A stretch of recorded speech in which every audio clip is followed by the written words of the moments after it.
Прийшли окупанти до нас в Україну, форма новенька, воєнні машини, та трохи поплавився їх інвентар. Байрактар, Байрактар. Російські танкісти сховались в кущі, щоб лаптем посьорбати довбані щі, та трохи у чах перегрівся навар. Байрактар, Байрактар. Приперли зі сходу до нас барани для восстановлення великої страни. Найкращий пастух баранячих отар. Байрактар, Байрактар. Їх доводи всяке озброєння різне, потужні ракети, машини залізні, у нас на всі доводи є коментар. Байрактар, Байрактар. Вони захопити хотіли нас зразу, а ми зачаїли на орків образу з російських бандитів, робить примар. Байрактар, Байрактар. Російська поліція справи заводить, там вбивцю рашистів ніяк не знаходить, хто винен, що в нашому полі глухар. Байрактар, Байрактар. Веде пропаганду кремлівський урод, слова пропаганди ковтає народ, тепер нове слово знає цар. Байрактар. Байрактар. Байрактар. Байрактар. Байрактар.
Platforms such as UA Weapons and JomanyW on Twitter and the Enforcer channel allowed people around the world to follow the war in a depth and a way that had never happened before.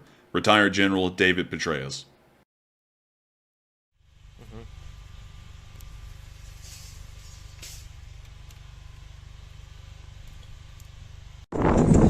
Yes. The Leaf Spring Army sends its regards.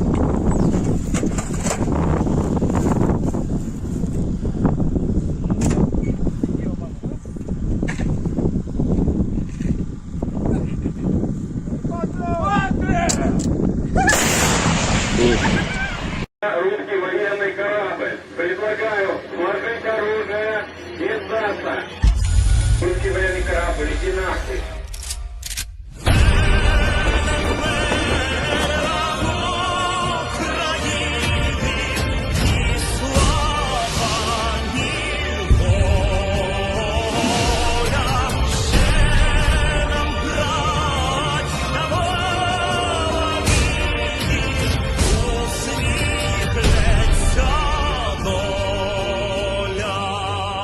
Світ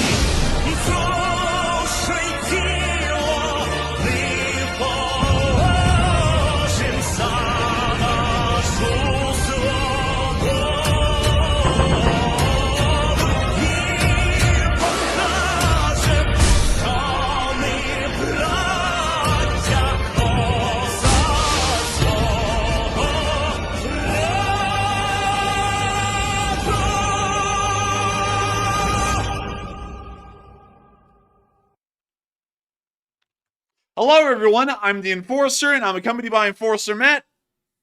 And good evening, folks.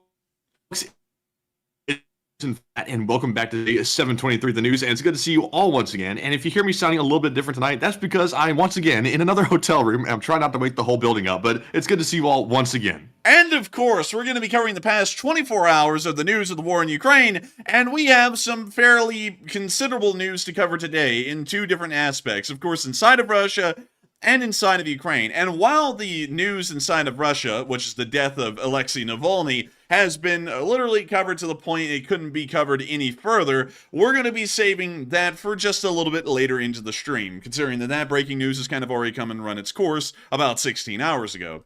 But I'm going to be giving you all a massive bit of news that we have heard today that is a little bit interesting and certainly showing that there has been a massive change in the Battle of Avdiivka so far tonight. And well, really for the course of the past 24 hours in total, which is the Ukrainians have officially announced a complete withdrawal of the city of Avdiivka and are currently moving all of their armed forces from the city and towards the villages further east away from Avdiivka. Today, it was made official that the Ukrainians are withdrawing from Avdiivka, and I have to say this really quickly. This news is not necessarily the greatest, especially considering that this kind of all happened over the past week. It went from a very good defensive position for the Ukrainian armed forces to now, after a week, pretty much the Russians have created a unstoppable breakthrough in the northern part of Avdiivka, and now the Ukrainians are finding themselves in the threat of encirclement and are having to retreat completely from the city. Beyond that, however, we do know that as this battle is concluding, while the Russians are able to claim a tactical victory, the Ukrainians are most likely able to claim a strategic victory, considering that they were able to hold up a large part of the Russian army since October of last year and also inflict the highest casualties of any battle that has ever been seen so far in the war. Of course, there are a lot of things, however, that are going to be changing here in the Avdiivka front now that the Ukrainians are going to be completely withdrawing from the city, as far as where those Ukrainian forces are going to be going, what they're doing, what their operational condition looks like, where they may even be moved to next, where the next offensive may even begin because of this. There's a lot really riding on what's happened in Avdiivka, but I'll be showing y'all what the battlefield has progressed to look like over the past 24 hours. This is the 16th, this is the 15th. As many of y'all can see, the Russians are really starting to move rapidly out in these open fields to the west of Avdiivka. Apparently, from what we understand, the 3rd Brigade has not been able to close off this breakthrough that the Russians have made yet, and the Russians are still moving practically unimpeded through these fields compared to the usual speed that Russian forces are able to operate and move at. However, Ukrainian forces are still operating and trying to inflict casualties on Russian forces, and today was one of the highest casualty days that we've seen so far in the entirety of the war, and not only that, also on the Avdiivka battlefield. Really quickly, however, I'm going to be taking you all to the brand new brigade that has been moved onto the battlefield, the 3rd Brigade, which has currently been brought in as pretty much a damage control kind of a unit to make sure that the corridor for Ukrainian forces to retreat out of the city of Avdiivka from will continue to remain open and operational. I'll be showing you all the 3rd Brigade in the basements of the Avdiivka coke plant, one of their staging areas.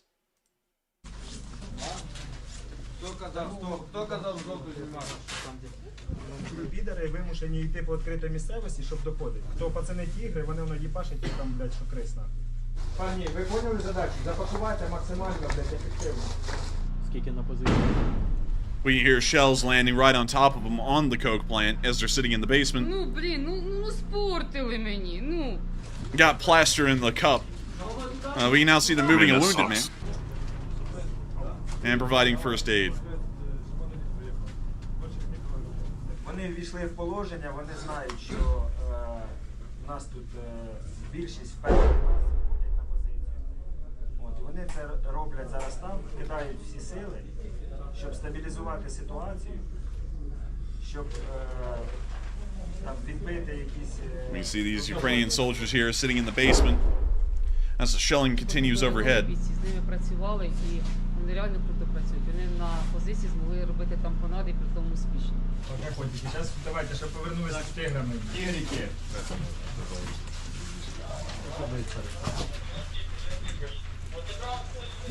Без прав. Плюси. Тримайте. That's the end of the clip, but showing a little bit of a emergency first aid station and also a small base of operations that the 3rd Brigade has already set up within the Avdiivka coke plant. Meanwhile, the Avdiivka coke plant, while the rest of the city of Avdiivka is currently in a much different situation, is still boding fairly well against the oncoming Russian attacks because it still has a main supply line through the village of Orlivka, and Ukrainian forces are still able to move into the Avdiivka coke plant and further north towards Stepove with really no threat of encirclement. However, one thing that's really important to note is that the flanks in this battle were the most important, and we've been talking about that ever since around November of last year, speaking about how important these flanks truly are. And it appears, once again, to put this out there and to also say some things that are unbiased battlefield analysis that may be a little bit critical, the failure to recognize that the 110th Brigade was buckling under the pressure after being on the front lines since about September of last year is something of a major oversight of the Ukrainian armed forces. A lot of people have actually been bringing that up over the course of the day, that the fact that the 110th Brigade, nobody ever paid attention to the fact that the 110th was possibly starting to deteriorate in its condition over the several months of fighting that it was pretty much in the thick of, is a little bit alarming, to say the least, because that's really why the northern flank finally collapsed and the Russians made this breakthrough through the northern side of Avdiivka, is because someone higher up in the chain of command was apparently asleep at the helm and was not paying attention astutely to some of the brigades that were fighting in the area and the need for rotations. I know many people are going to be saying,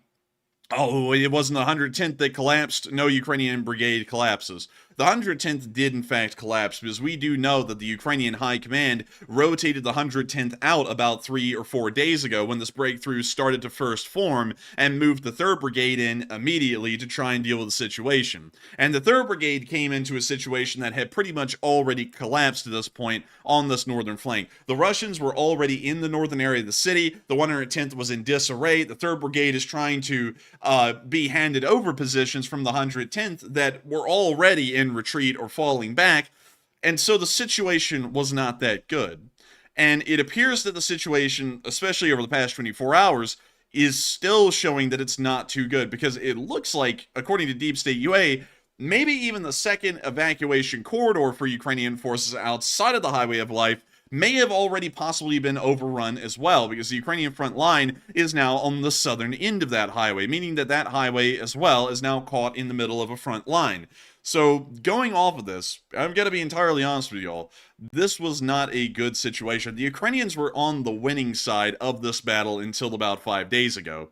To explain it the best way I can, the Russians at the beginning of the battle, and have been throughout the entirety of the battle, trying to conduct a basic envelopment, or as we would call it, an encirclement on this channel, where the Russians' main forces moved from Vadiane and Krasnoarivka behind the city of Avdiivka, trying to avoid direct fighting within the city, and towards its rear, trying to cut off the Ukrainians from any kind of supply, and then destroying the Ukrainian army that would be caught within the city. This is something that we've been talking about on this channel for a while, is that it's not really the city that matters, and putting Ukrainian forces inside of the actual city called Avdiivka, it more so matters about putting heavy concentrations of troops on the southern and northern flanks and making sure that these soldiers can hold against whatever the Russians are going to be throwing at them, which would be the bulk of any Russian offensive in this battle. The Ukrainians did that fairly well, at least with the 47th Brigade up near Stepove, because the front line near Stepove has hardly budged several dozen meters a month over the course of the entire war, which is showing that the Ukrainian 47th Brigade was doing an incredible job, and the Ukrainians were certainly putting a lot of focus into them. On top of that, the 47th Brigade was greatly helped out with the fact that there is a lot of Western equipment inside of its unit composition, also showing once again that they would probably be able to fare against those that northern flank fairly well. The 110th, however, is something more of a heritage unit of the Ukrainian armed forces, using mostly Soviet equipment and also using a decent amount of drone forces. It wasn't really expected to bode as well as the 47th would. And considering that they never rotated the unit out, which is really the most important death knell of really the battle over the past few days, it was a major oversight. Because up until that point, the Ukrainians were winning the battle. It is a defensive battle. As long as they hold the city, they're winning the battle. As long as they're inflicting massive casualties, they're also winning the battle in the second only way that you can win. But once this breakthrough occurred, the winning battle went immediately from a winning battle to a losing battle. And while the Ukrainians still get to get away with saying, and it is rightfully so, that they inflicted a kill-to-death ratio on the Russians of around 13-1 over the course of the battle, they could have probably continued to raise that kill-to-death ratio over the next 2 to 3 months, possibly, if the 110th had been rotated out in time and a commander higher up the chain of command above the brigade level had noticed that brigade was practically in the midst of collapse over these past few weeks.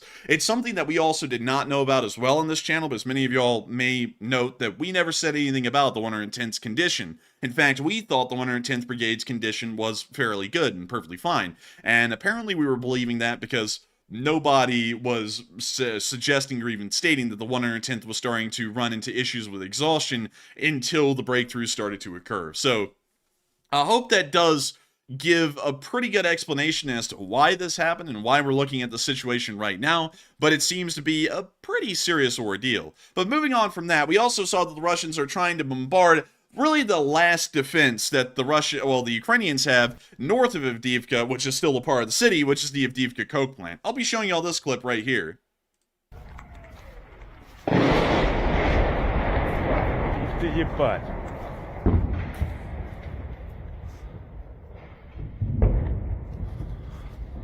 When you see the Ukrainian looking out at the Avdiivka coke plant, listening to the shelling.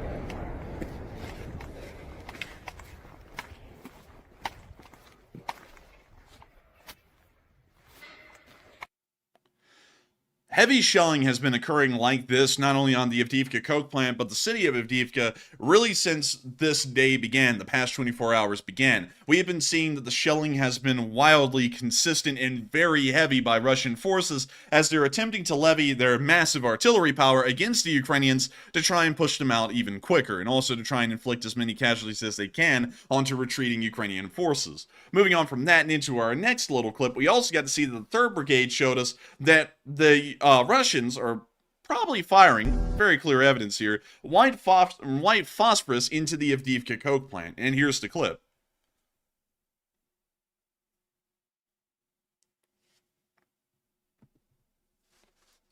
And we can see right here a fire that has started at the coke plant. It appears that it's on the fuel storage sites, a lot like we suggested in the pictures yesterday. And we can see that's in the middle of the facility as well. We can now see the drone showing us the rear area. Right now, actually, really quickly to point this out to y'all, right now, these tree lines right here that you're seeing at the bottom of that clip, I'm going to take y'all to deep state here, show y'all this.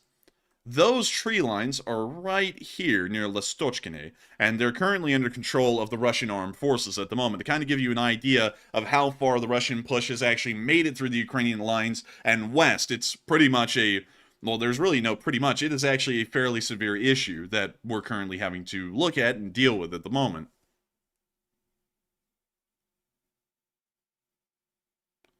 And we see the fire is still carrying on inside of the coke plant.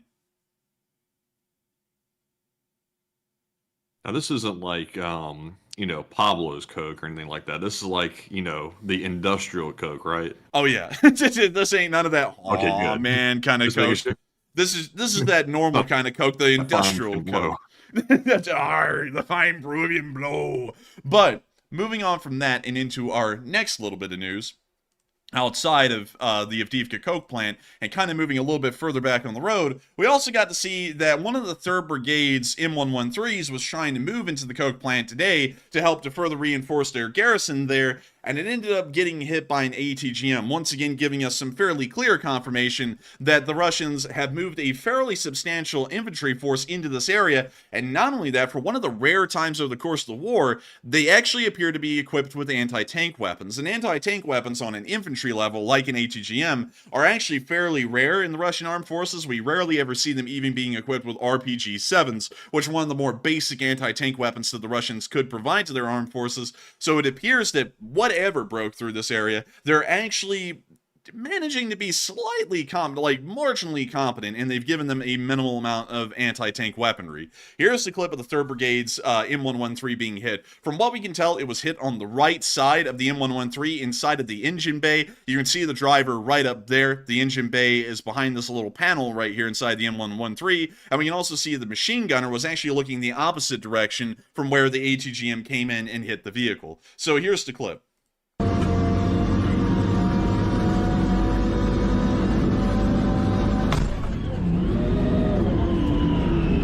And we see them opening up that rear hatch, but another thing that we get here is that the engine started to run wild, possibly suggesting that the driver may have unfortunately been knocked out, or something else a little bit even further unfortunate than that.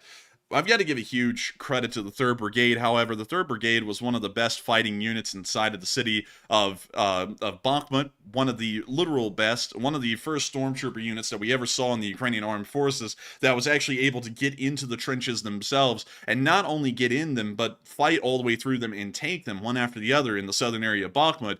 They're now being moved into a very difficult situation in Avdiivka, and are pretty much having to try and pick up the scraps of what the 110th left behind due to the command apparently being completely blind to the situation that was currently evolving in that unit.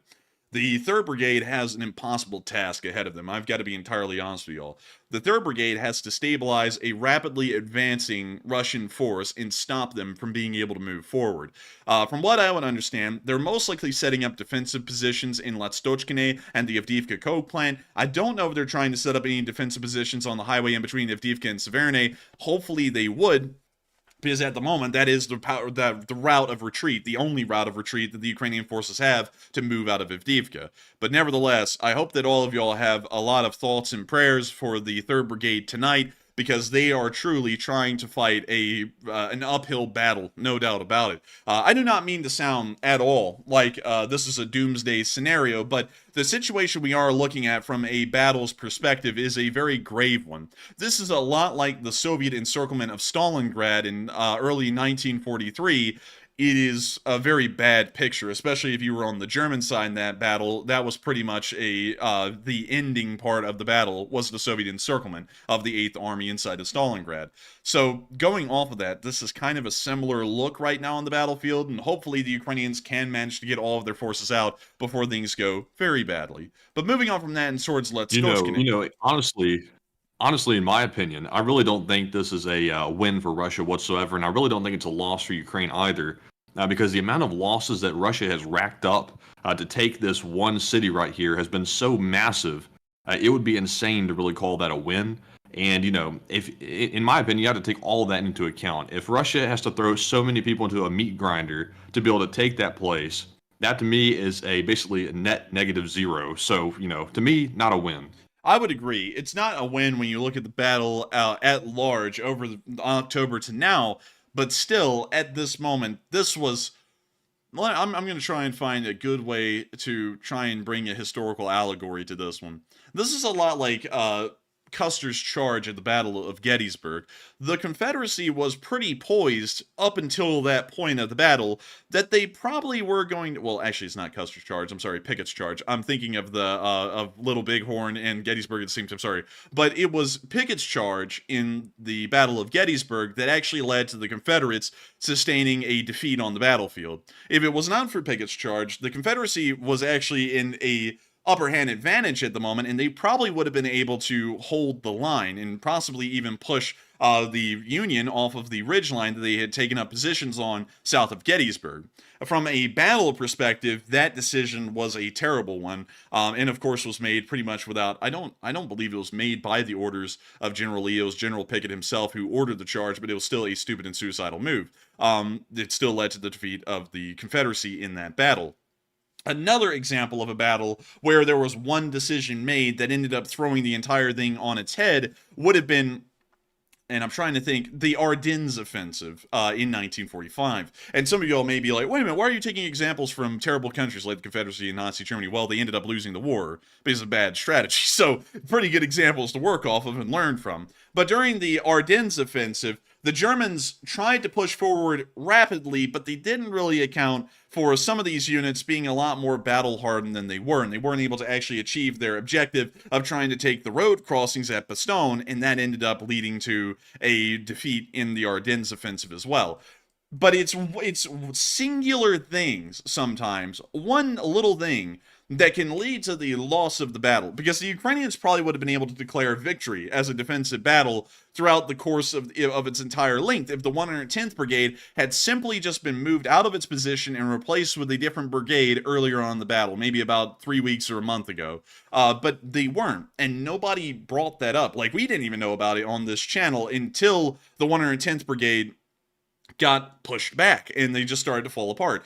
And no dissing to the 110th Brigade, by the way, because the 110th truly was an incredible unit. The greatest of fighters. They were fighting alongside the 47th Brigade and really making a name for themselves out there on that battlefield. But there's only so much that a single brigade can take before they just start to break down. You have to rotate units out. You have to keep them fresh. It's like filtering air in your house by having an air conditioner. You don't want the air to become stale because it's just going to become worse over time. And that's what was happening to the 110th Brigade. So hopefully the Ukrainians will learn from this, because that was really the only failing of this battle. Beyond that, everything else was going really well. The defenders inside of the city were holding wildly well. The defenders near Siberian, pointing southwards towards Vidyane, were doing incredibly well as well. The 47th and the 110th in the northern flank were doing the Lord's work up there. I mean, they were truly blasting away Russian forces at a rate that had never been seen before, and that's really where most Russian casualties in the battle were taken. But it was just this past 3 weeks that someone wasn't really paying attention, and the unit became exhausted and they collapsed. And that's what's leading to the Russians being able to move west behind the city. And I will have to say this really quickly, because I see some people saying, you know, there's a lot of bots here. And of course, with anything where the Ukrainians may have had a slight slip up, or the Russians may have had a slight moment of coherent competency, which I would say that this was not coherent competency. I think this was just a slight mess up by the Ukrainians that's ended up becoming a major ordeal. We have a lot of Russian bots in here.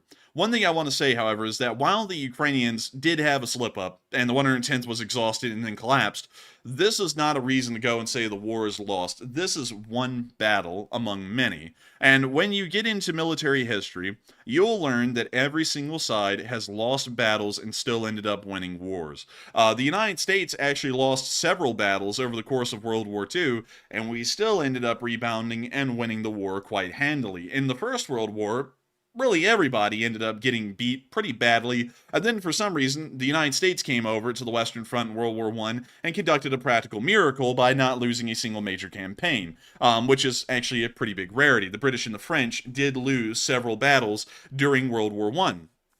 This is something that has to be understood, that this is not a war-ending deal. Avdiivka isn't really that major of a city. Avdiivka is off of the major highways. This isn't like a push to move down a major highway to another offensive objective. Avdiivka is just a large city that was near the front lines, a lot like Bakhmut, and is a part of the Russian plan to try and take larger cities in size that are near the lines and then declare some kind of an offensive victory out of taking a city that doesn't really have a lot of strategic value to it.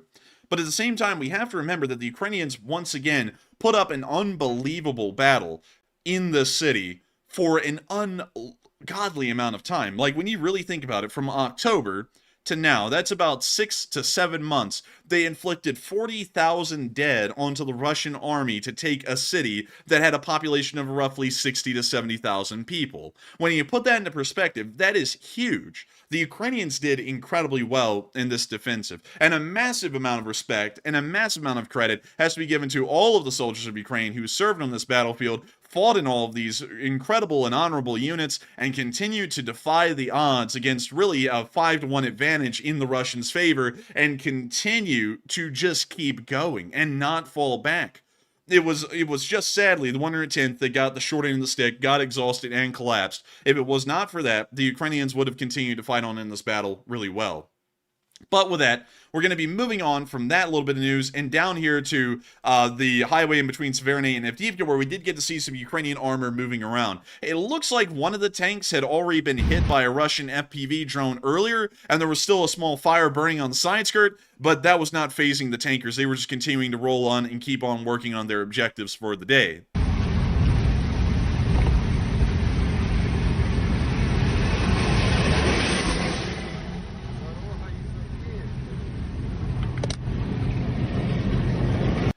And that's the end of the clip right there. Nothing can stop them. Not even a fire on the tank stops them, man. They just keep rolling. They really do. They just keep on going. It's really unbelievable to watch the Ukrainians at work. They have the kind of vigor and determination that really will set the Ukrainians apart in the long run, and it already has over the course of the war. If the Russians had been hit like that by an FPV drone, they would have hopped out and bailed. They wouldn't have been around to see what happened. But the Ukrainians get hit with an FPV drone, and the tank keeps going.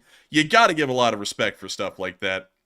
And moving on from that and on into our next bit of news inside of the city itself, we did get to see that while the Ukrainians were withdrawing from the city, they were still trying to best the Russians as best they could. And we got some very interesting clips to show y'all here in this area tonight. Starting off with our first clip, we got to see that Avdiivka was under very heavy fire. The Russians were truly trying to put all of their artillery available into the city as quick as possible. Here are some clips from Drone today showing the severity of the Russian barrages that were occurring.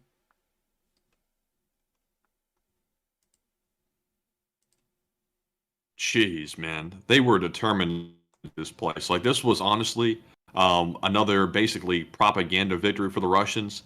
And that's why I guess they're shelling it so hard and they're trying to take it and throw so many soldiers at it, because they simply want another basically headline propaganda win at this point. I would completely agree with that. They certainly do want another propaganda win. But every time they do it, they have to level an entire city and lose multiple brigades of manpower just to try and claim a small Pyrrhic victory. I mean, that's really what it is. Like, once again, I gotta say this over and over and over. Avdiivka really has no actual strategic value. It's not on a major highway. It's not a major supply hub. Some people are saying that Avdiivka will allow the Russians to reopen an airfield that's near the area, and I'll be showing you what that is. It's the Donetsk airport right here. The problem with that is that even if they take Avdiivka, which is actually pretty far away, and this part of the front line has been well within Russian control for a while, it's south of Opitne and Vajane, right about here. That's been in Russian control for a good bit. They could have reopened that airport right now if they wanted to. The problem is they're never going to use this airport or even open it right now because it's so close to the front lines, the Ukrainians can literally just see the airport. Like, you can just visually see it. So they're not going to be putting aircraft here. They're going to get blasted as soon as they show up. So that's not really the reason why Avdiivka would be a major loss for Ukraine, or why it'd be a huge victory for the Russians. There's literally nothing in Avdiivka that is of worthwhile. It's just not. There's nothing. Like, I can't think of anything. Here's the major highway. It's not in Avdiivka. Here's the other major highway from Pervomaiske, not in Avdiivka. The city has no real value. And I feel like I have to say that a lot because Russian propagandists want to make it sound like every city has like this unbelievable value, like it's like the magic crystal. If they take it, they now wield the power of the earth. There is nothing to the city. It's literally a Bakhmut. There's nothing of value that was in Bakhmut. I mean, sure, Bakhmut had highways passing through it, but not really much more. It's in a bowl. The Ukrainians, as long as they control the ridges to the west, they can just fire into Bakhmut and end up inflicting a pretty decent amount of casualties on the Russians down there. Avdiivka is fairly similar. There's just nothing here of real value. If someone can explain to me what would be, if you disagree with me and you believe that this city is of some kind of severe strategic value, please explain to me why, because I'm at a complete loss as to what kind of strategic value Avdiivka could hold, especially considering that even after the battle concludes, Avdiivka is still going to be a frontline city. It's going to be pretty much straddling the battlefield at that moment, and we're not really going to be seeing a lot coming out of it. A lot that could be usable for that matter, because anything that the Russians could try and use the city for, it'll probably get bombarded pretty quickly by the Ukrainians. But with that, I hope that does address that quite well again about the strategic value of Avdiivka, but many people have also been noting that the Ukrainians have been making some pretty interesting moves as far as the battle being ramped up. While the Ukrainian forces have been retreating, of course, the Ukrainians have been pulling out a decent amount of heavy firepower, trying to deal with the situation in their rear lines. And according to what the British Ministry of Defense has said, the Russian forces have continued to ramp up their efforts in the city, but nevertheless, it doesn't really appear like they're taking less losses because of it. As a matter of fact, they're taking even higher losses. We also did get to see the harrowing move of Ukrainian forces from inside of the city, outside the city, and towards Siberian and the evacuation corridor that they have. Here's the clip.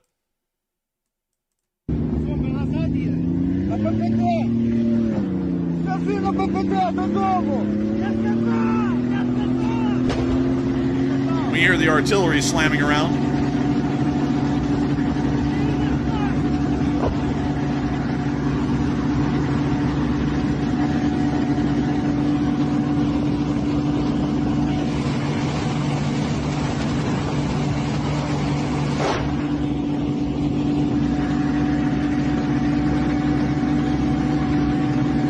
See the APC trudging through the mud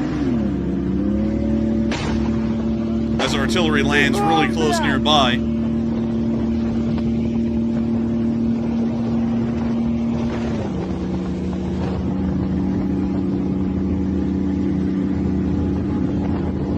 And now that they passed the sign entering Avdiivka, they're now moving on to Siberian, the next village over, and about a mile to the west. They're currently on the way there at the moment. But to show y'all that, to show y'all kind of exactly where that was, because there's really no OPSEC there, it's pretty clear where this was.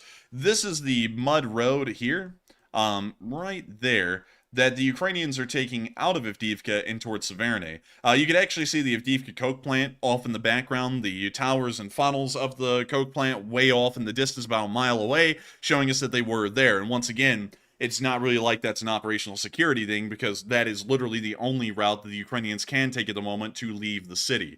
But nevertheless, we're now moving on into our next little bit of news, where we got to see some Russians moving forward in Avdiivka, and this is kind of confirming that the Ukrainians are moving out in mass at the moment, is because this was geolocated, I believe, if I remember correctly, somewhere about right here in the city. So they've actually moved forward a pretty decent bit, because earlier in the day, or really yesterday, they were about right here where the mouse cursor is moving, and they've now moved about another 500 yards forward, which in Battle of Avdiivka terms is a pretty fast movement. But here's the clip showing the Russians inside of Avdiivka. Российский флаг, там он опускаться не должен. Цитирую слова российского императора Николая I. Мы, в этом случае 55-й отдельной гвардейской морской бригады Горной, чтим славные традиции наших отцов и предков. Освобождая Ясиноватовский район города Авдеевка, мы еще раз доказываем, что за правоту наших действий победа будет за нами, враг будет свержен. Ура! Ура! And it only took them to get to that part where they could go about 40,000 dead, hundreds of tanks lost, hundreds of armored personnel carriers lost, I believe over 100 artillery pieces lost, for them to all go in a destroyed building. So overall, in the Russians' And also, what did the Russians do? Like, go and scrounge together their, like, 12 guys that have actual decent kit to make this video right here or something? Because these guys, like, are unusually kitted out for the Russians. Yeah, notice that. They did get the most kitted guys for this. You know, they brought in the propaganda brigade to do this. They were like, quick, get our best kitted guys who'd never fight on the front lines and bring them in really quickly to do this. That's probably what happened. And also, I just absolutely adore the goofy carnival-looking flags that the Russian Ministry of Defense has sometimes. This is what I do not want the Lee Spring Army flag to look like, is something silly and clown-like that. That looks like I'm about to put it up at a carnival and get a funnel cake or something like that, or maybe even a hot dog from a hot dog salesman at the county fair. But anyways, that's the end of that clip. And moving on from that and into our next one further south, we also got to see that the Ukrainians were still destroying Russian forces even while they were moving out of the city. Here's the clip. Буржуй, бей первую, от второй там уже ничего не осталось. See a Russian vehicle down there smoking.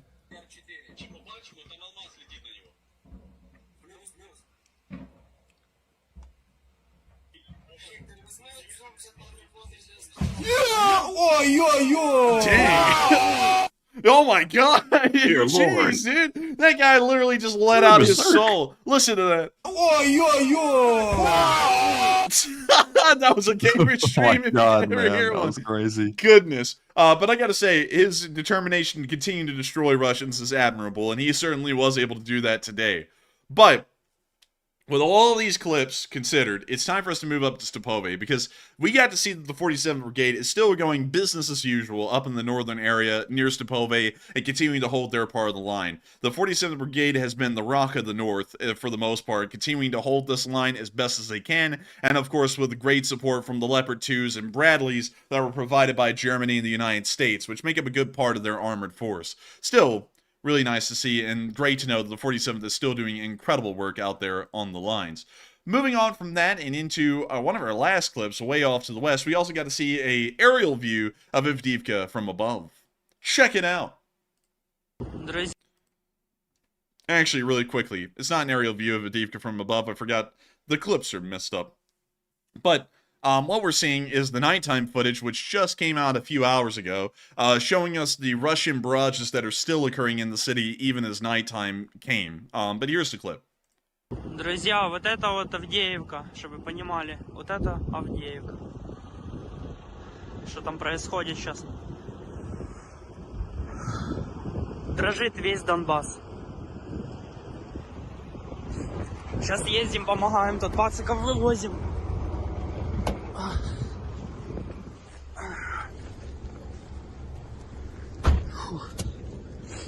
We now see him hopping in the supply truck and getting on the move.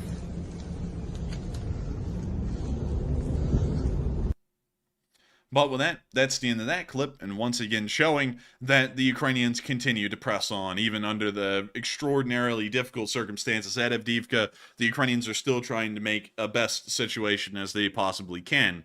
Hopefully they will be able to make a second defensive line outside of Avdiivka, a lot like they did outside of Bakhmut, and continue to fight the Russians there, and possibly even start to push them back like they did in the southern flank of Bakhmut around last year. But with that, that is currently the entire situation that we have seen over the past 24 hours in Avdiivka.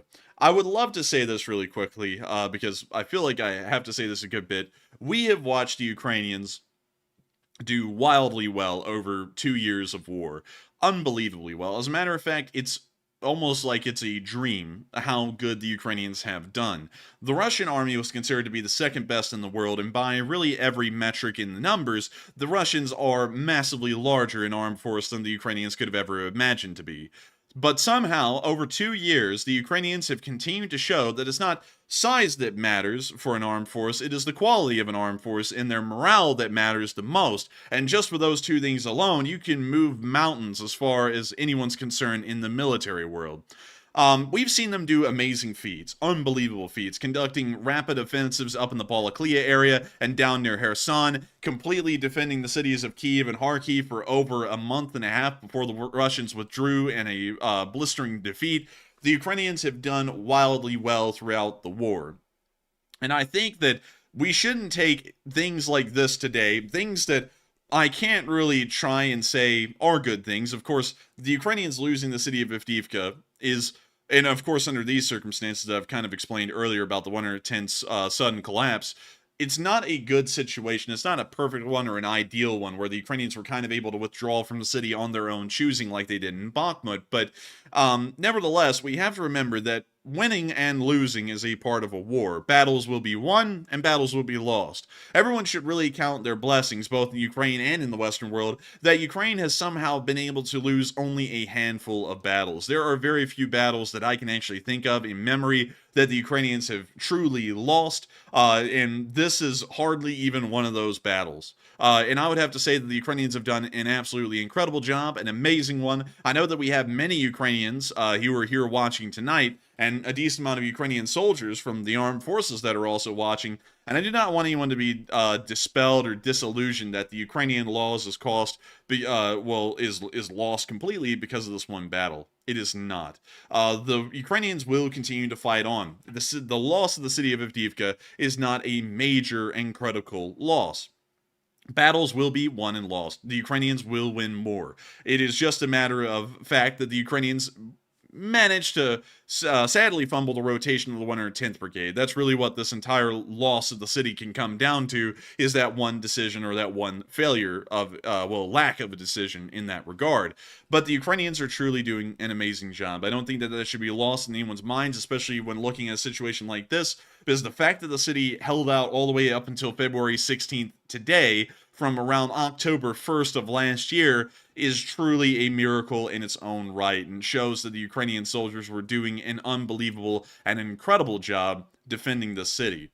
We really don't have a lot of other Ukraine frontline news coming out today on other parts of the front, because the Avdiivka battlefield has been where everyone focused their eyes to today, and with good cause, really, when you look at it in the big picture. But I have some other breaking news to bring y'all to in the rest of the Russian Federation.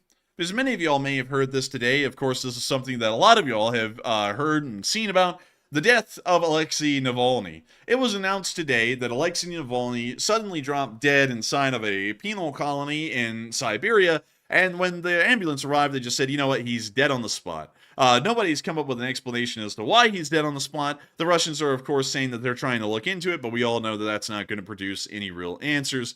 And, of course, the reason's obvious. The guy was assassinated in prison by the Russian government because he was a political rival of Putin, and possibly one that may even be able to leverage some real power. One thing that's actually shocking about Alexei Navalny is that his real power came from YouTube, weirdly enough. Did you know that, Matthew? I actually did know that. And also, surprisingly enough, back when he was in his heyday before he got locked up, he actually did even hold rallies inside of Russia, which was insane in itself, because pretty much you don't do that there. And somehow he got away with it even then. Yeah, I gotta say, that is really something. And and also, another thing, I'm gonna have to quickly go and address something in the chat that I saw that is very interesting to me. And I saw you just address it a moment ago, Matthew, because of course I read the live chat all the time through the stream, and I see some comments that shouldn't be allowed to slide, and this is something that I had to say I think I need to address on the spot. A viewer who's actually been here for a little while, Frank Albrecht, said, "We in Norway and most of the EU still support Ukraine in their fight for freedom. Sad to see that the US has broken their promises to stand with Ukraine. Shame on you directing that at us," apparently here on the channel.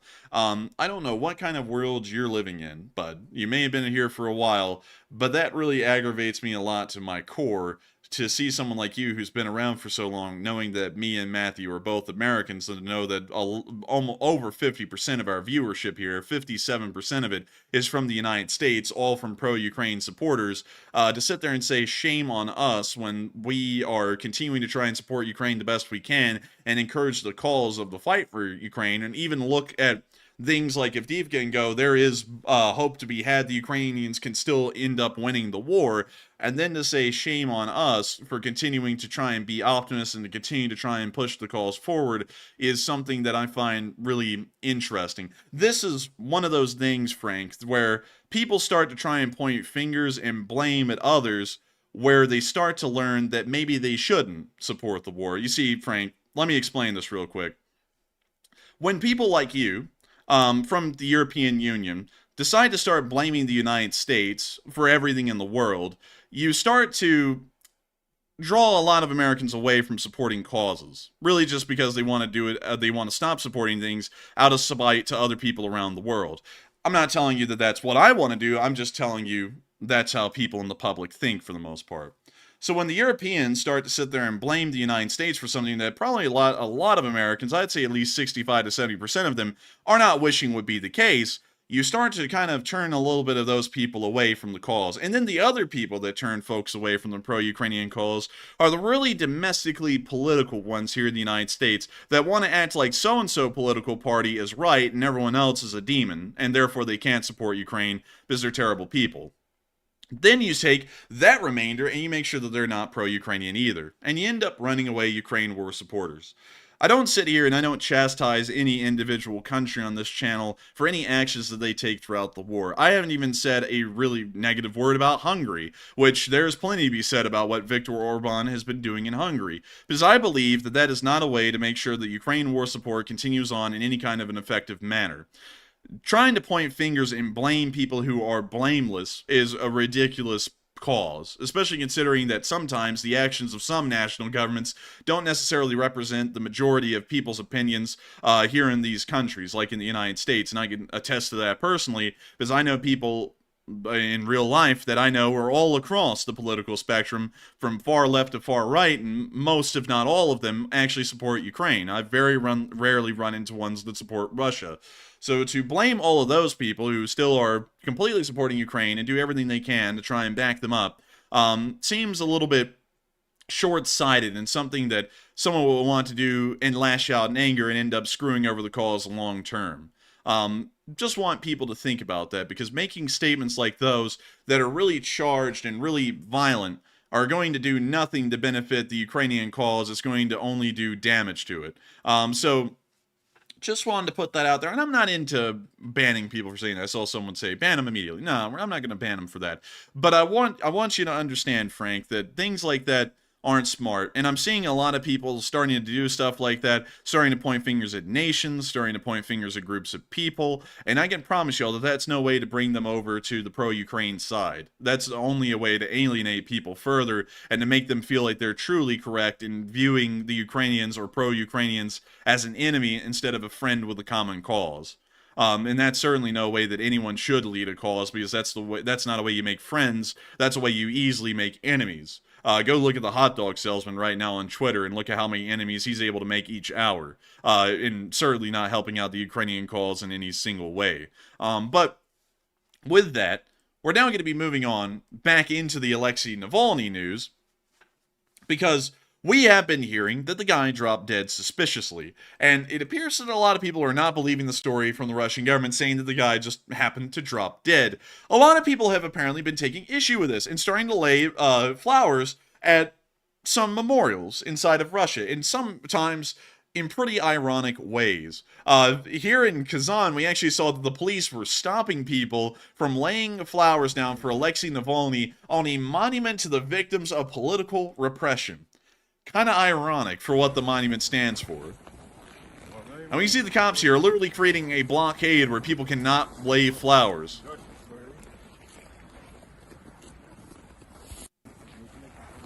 And that's the end of the clip right there. That's a pretty tame video right there, because I saw one earlier where the Russian police were literally cracking heads over that. Like, they were going berserk on the crowd because they were trying to lay down flowers for Navalny. So, you know, that's definitely on the tame side for that one. Oh yeah, it is tame as tame. I gotta say, it is really incredibly tame. But it is still something interesting to note. And also, a lot of people have been talking about the death of Navalny in general, because kind of a lot of people weren't really shocked by this news. It's kind of like the news that Prigozhin died. Now, Prigozhin dying was shocking, because nobody really expected Prigozhin to just get shot down, literally in the middle of everything going on by the Russian government. But nevertheless, Matthew, I think a lot of people have had some interesting stuff to say about the death of Alexei Navalny.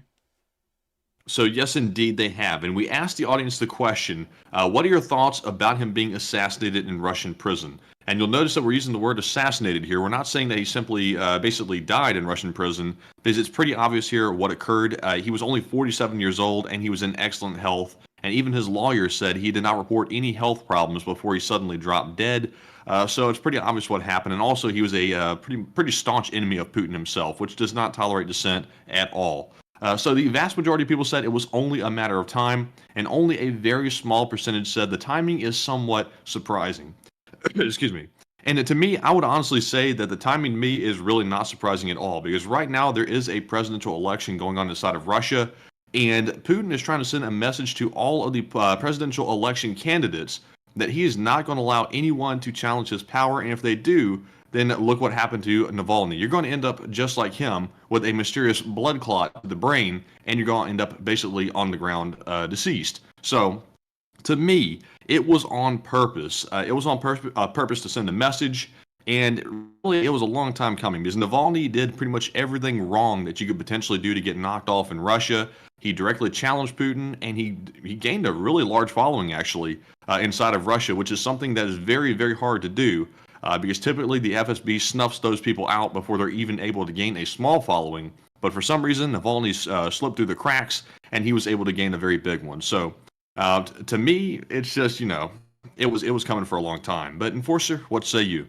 I'm gonna. This is actually something really interesting to talk about Navalny, because he's a bit of an enigma, and I'm actually going to explain something, because a lot of people don't know there's actually a moral gray area with Navalny in regards to the Ukraine war. A lot of people even here in the Western world, and a lot of people here on the channel probably view him as a saving grace for Russia, a chance for Russia to have a different path. But I'm actually going to tell you something a little shocking. He was actually in support of the Russian annexation of Crimea, and also the support of separatists in the Donbass. He was actually in support of both of those things. But here's why his passing is unfortunate and something that should be mourned by the West. The guy was an anti-establishment person in the Russian Federation. Now, of course, that kind of carries certain sorts of ties these days to certain things, saying a statement like that here in the West, because many of y'all have probably heard a statement like that a lot in political circles. But when we're talking about foreign diplomacy and geopolitics, having a opposition figure or an anti-establishment member or figure inside of Russia is actually a very important deal for a nation like the United States and for the Western sphere, because that guy is a destabilizing factor in Russia, and it creates what the Germans would call, in a sociological sphere, angst, or the counterculture. And the counterculture in Russia is purely just anti-government. It's anti-Putin's government, and wanting to replace it with something new. Navalny was also very special because he targeted United Russia, or something, let's see, Svoboda Rossiya or something like that, but that's United Russian in Russian. And he targeted them specifically, trying to point out specific instances of corruption and also other kinds of bad doings that the United Russian Party was doing, and also trying to point out Putin as well as being the ringleader of this circle of corruption. This is something that, when you look at it, it wouldn't benefit Ukraine, but his destabilizing presence in Russia is something that benefits the West. And supporting him and trying to further propel his ascension to a true rival of Putin was continuing to benefit the West. Of course, it wasn't going to completely benefit the West. It's not like the guy was perfect or some kind of a savior or anything, because he was, even if somehow he became the leader of Russia, he was still going to illegally hold the annexation of Crimea to be legal inside of Russia, and he was also going to continue to support the separatists in the Donbass. So it's not really like he would have ended the war in Ukraine or anything, because honestly, Putin's values and his values actually lined up very similarly on that regard.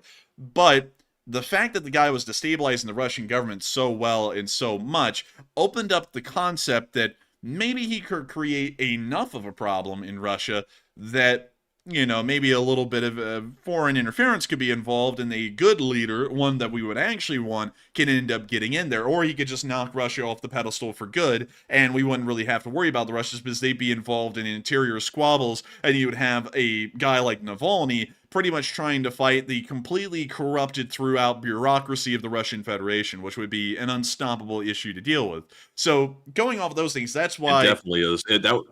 That would be absolutely unstoppable. And also, in my opinion, Navalny was a good character to basically create some stability inside of Russia politically. But in reality, though, Navalny's strategy, if he really wanted to make real change, was not that good. Because to go out there and be so vocal and to basically poke Putin in the eye by doing everything publicly that you potentially could to basically challenge his power was not the wisest thing. If he really wanted to make change, he should have stayed somewhat low-key and gone behind the scenes and simply built up a following as best as he could. It wouldn't have been as large as it turned out to be by doing his public stunts, but he could have basically built an underground inside of Russia that worked quietly behind the shadows to basically subvert the government, and eventually came out publicly after they had enough quiet support. But he came out with guns blazing, and ultimately that ended up costing him his life. In my opinion, the only person that had a better chance of potentially destabilizing the Russian government permanently was actually Prigozhin himself, because he actually had a military behind him, and he did things that could actually change the government. So, rather Navalny being I guess you could say, a good figurehead for a movement, he really had no chance in hell of actually making any real change, because all he did was basically make a couple statements. He riled the people up, And the Russian people already really don't like Putin, but they really can't say anything or speak out unless they're in numbers because they're afraid of basically getting knocked off themselves. I would agree with that. And still, I would completely agree. Prigozhin was a greater threat to the Russian government than Navalny was, but still, Prigozhin, I don't really know if Prigozhin had the kind of following Navalny had, because just in case y'all didn't know, Alexei Navalny, yeah, he did not. He just had the Wagner, but Alexei Navalny has a very, very big civil following in Russia, at least in I would say the Russian upper classes, which are kind of the people in most societies that kind of bring about the change. It's sort of like the middle to high class that really bring about the change, supported by some great hatred and anger in the lower classes. But nevertheless, he had a subscribership of 6.7 million on YouTube at his peak. And most of those people, it was something like 89% of them, 90% of them were from Russia. And going off of a population of about 110 million people inside of the Russian Federation, having a following of 6 million people is huge. I mean, it is massive. That guy actually had some real sway in Russia as far as how far his words traveled and how many people it really affected in the Russian Federation. Nearly 6% of the population. It's a very high amount. So going off of that, I would say that it is sad to see that he died. Of course, he wasn't going to be like this great savior, but he was certainly a destabilizing power in Russia, and he will be sorely missed by the West now that that destabilizing power is also lost. A lot like Prigozhin was lost last year. Once again, not a saving grace, and certainly not a great guy or anything, but he was destabilizing the Russian government, which is very beneficial for Western purposes. But moving on from that question, and moving on to our next bit of news, while people were being blocked from laying down flowers, the ones that were able to eventually had their flowers removed within hours. Russian civil servants were coming up to the monuments where flowers had been laid and removing them immediately and taking them away. Gotta love the Russian bureaucracy. They really put them to good work. Oh, that guy almost tripped.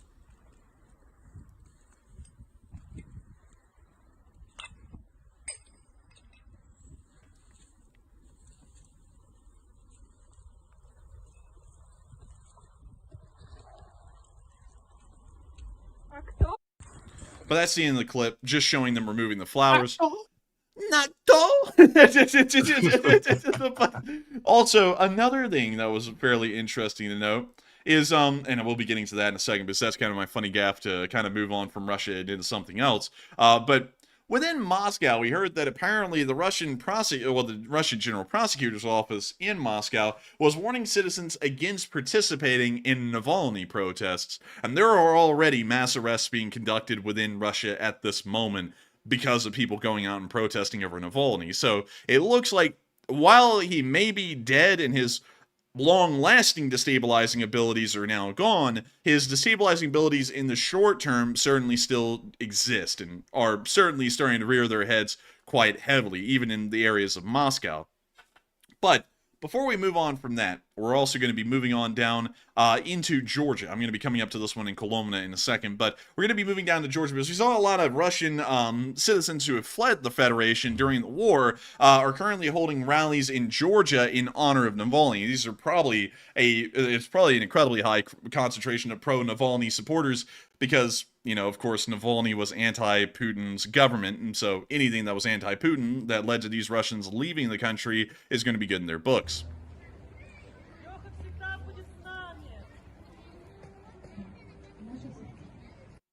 That's the end of the clip, a fairly short one, but of course showing a pretty interesting demonstration. It's always interesting to see that any demonstration that involves a massive amount of Russians, they're always very quiet. Like, they never say anything. It's just like perfect silence, just a crowd of people standing there, probably because of the history that was laid out during Soviet times. But anyways, moving on from that. That's probably a big part of it. Yeah, they don't want their voice to be caught on camera, or it's that way they can be tracked down later and potentially, capped. They don't want to get gulags, my boy. That's what we're trying to say. But moving on. You don't want that blood clot. Nah, you don't want that clot, my boy, because that thing be clotting, you know what I mean? But moving on from that, we got to see some pretty cheap propaganda by the Russians. I'm not going to say a lot through this, but before I even get to this, I want to make a quick mention about something that I think is really nice to see tonight. Our viewership is low. And I'll be honest, here's why. We don't have great news to report tonight. Navalny died. No one was happy to hear that. The Ukrainians are withdrawing from Avdiivka, and while the Ukrainians were able to do very well throughout the entirety of the battle from October to down, it was really just the last week that didn't go too well. People really don't want to hear that either. And so a lot of people didn't show up tonight, because usually we get up into the 6,000s these days, so not a decent amount of people show up, and it's understandable. People don't really like to hear good news, don't really like to hear bad news. But I still gotta thank y'all for hitting the like button tonight, because while our viewership is low, so many people have still hit the like button. We're up to 2,300 likes, which it really took us until the end of the stream last night to even get to that point of to that amount of likes. And I've got to say, I thank everyone so much for appreciating our coverage of the news. I know that everyone always wants to hear great, incredible news and wants us to be able to report on incredible things. But we are a news channel, and I want to make sure that I'm not lying to y'all and fibbing y'all, so that way we can just ramp up our viewership and our subscribership for really no other reason rather than clout. I want to make sure that we are actually able to report real news to y'all, and it means a lot to me that while the audience we have tonight is a little bit smaller because the news is unfortunate, so many of y'all are still continuing to support this channel through the like button, and also supporting the channel in other ways like super chats, because usually when we don't have great news to report, people don't support the channel much either. And it's great to know that people still find the channel worthwhile to support and keep running, because you all want to hear what's really going on in Ukraine. And while all of us, no doubt about it, are pro-Ukrainian, because it's an enforcer-based mandate that everyone on the channel must be pro-Ukrainian, otherwise you can't be here, it is great to know that people still enjoy this channel even when we don't have the best of news to cover, and want to make sure that we can keep this thing running.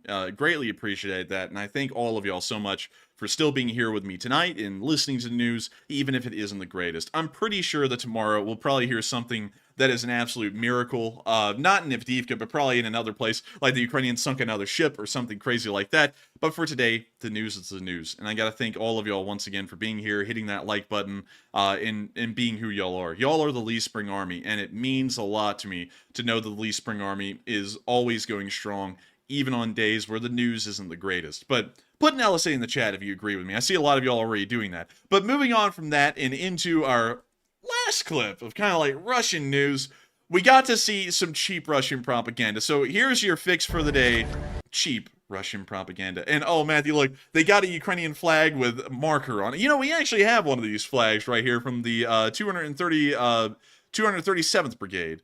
Battalion. We sure do. And the Russians, they went to battle. And look, it's Ukrainian. He's shattered. He's freezing cold.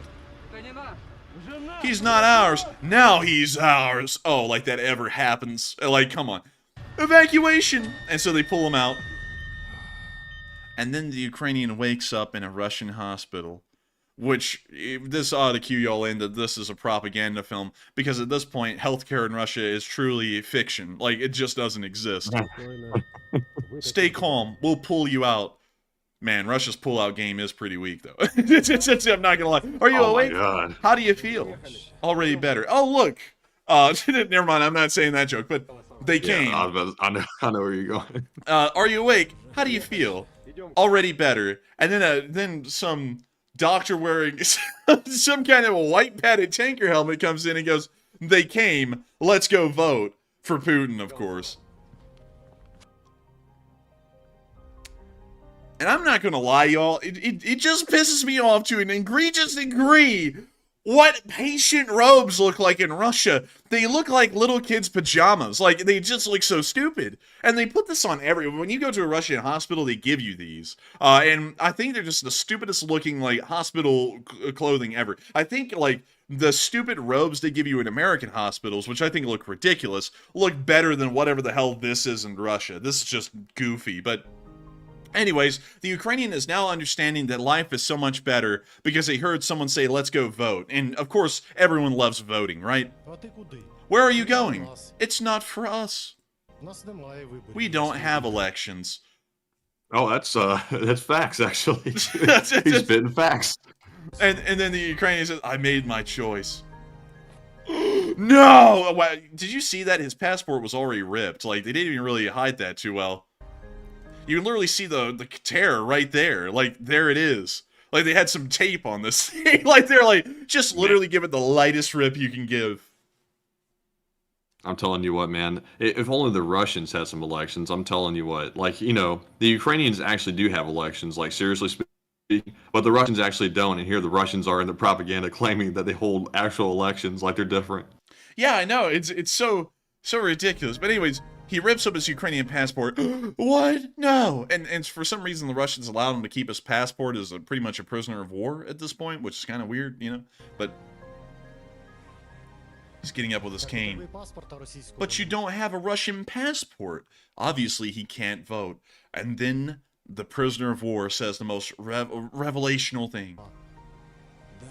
They'll give it to me. And just like that, he became a Russian. Wow, that easy. And what's he gonna get?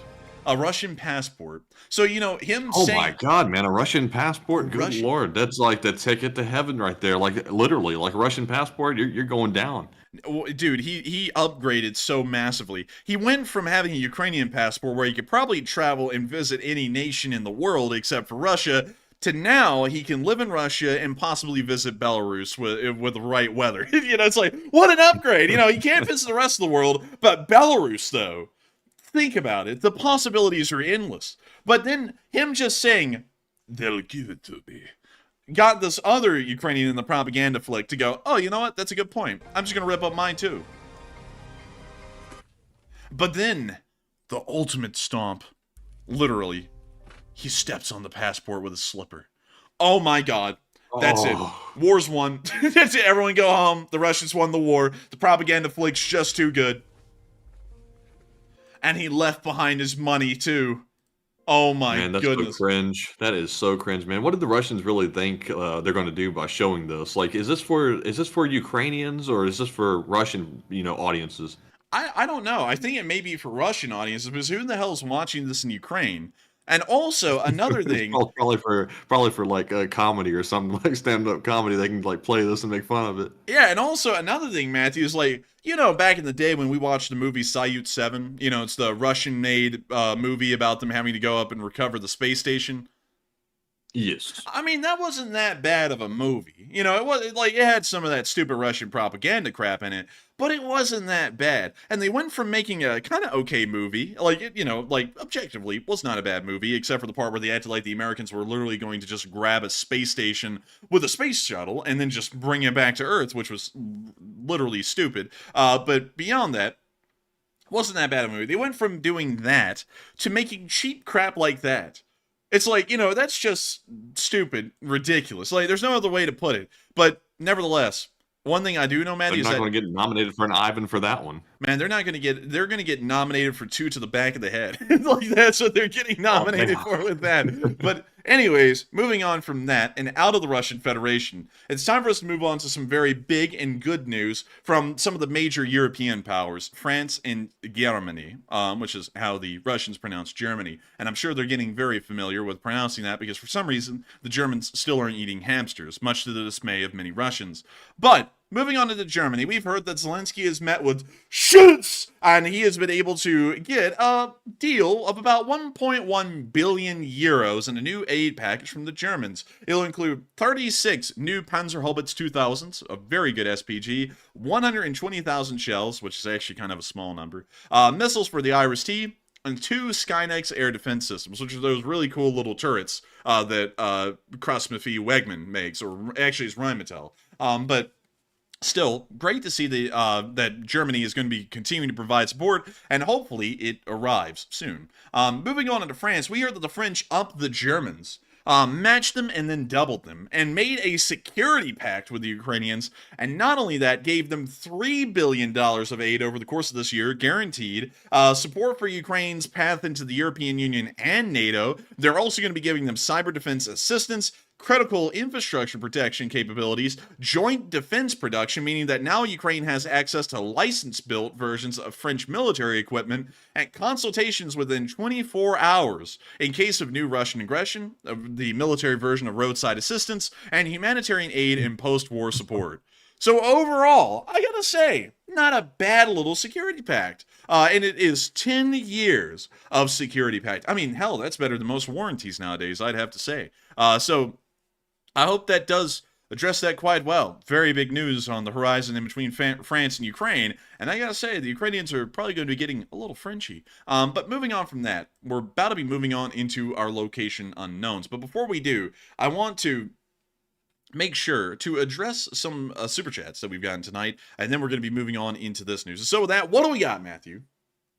All right, so our first super chat of the night is a very generous $25 donation from, guess who? Plant Lady, a long-time channel supporter, and thank you very much, Plant Lady, for that support. And she said, in support of my favorite enforcers, and take a live chat question. And thank you so much, Plant Lady, a true legend of the Lee Spring Army. And I gotta thank you so much for the support and enjoying this channel and helping it to keep running. And thank you so much for saying that we're favorites. It means a lot to us that folks like you, Plant Lady, appreciate the channel so much. And not only that, that you want to see it to keep running. It means a lot to us, especially on a night like this, because, you know, in reality, of course, this channel has to run a lot like a business because we have to make a living doing it. And so when news like today comes out where it's not good news, we know that people are probably going to be less apt to watch and, you know, less apt to also support the channel as well. And so, you know, that's something that always weighs on my mind. But nevertheless, I got to thank you so much, Plant Lady, for regardless whether the news is good or bad, wanting to see this channel continue on.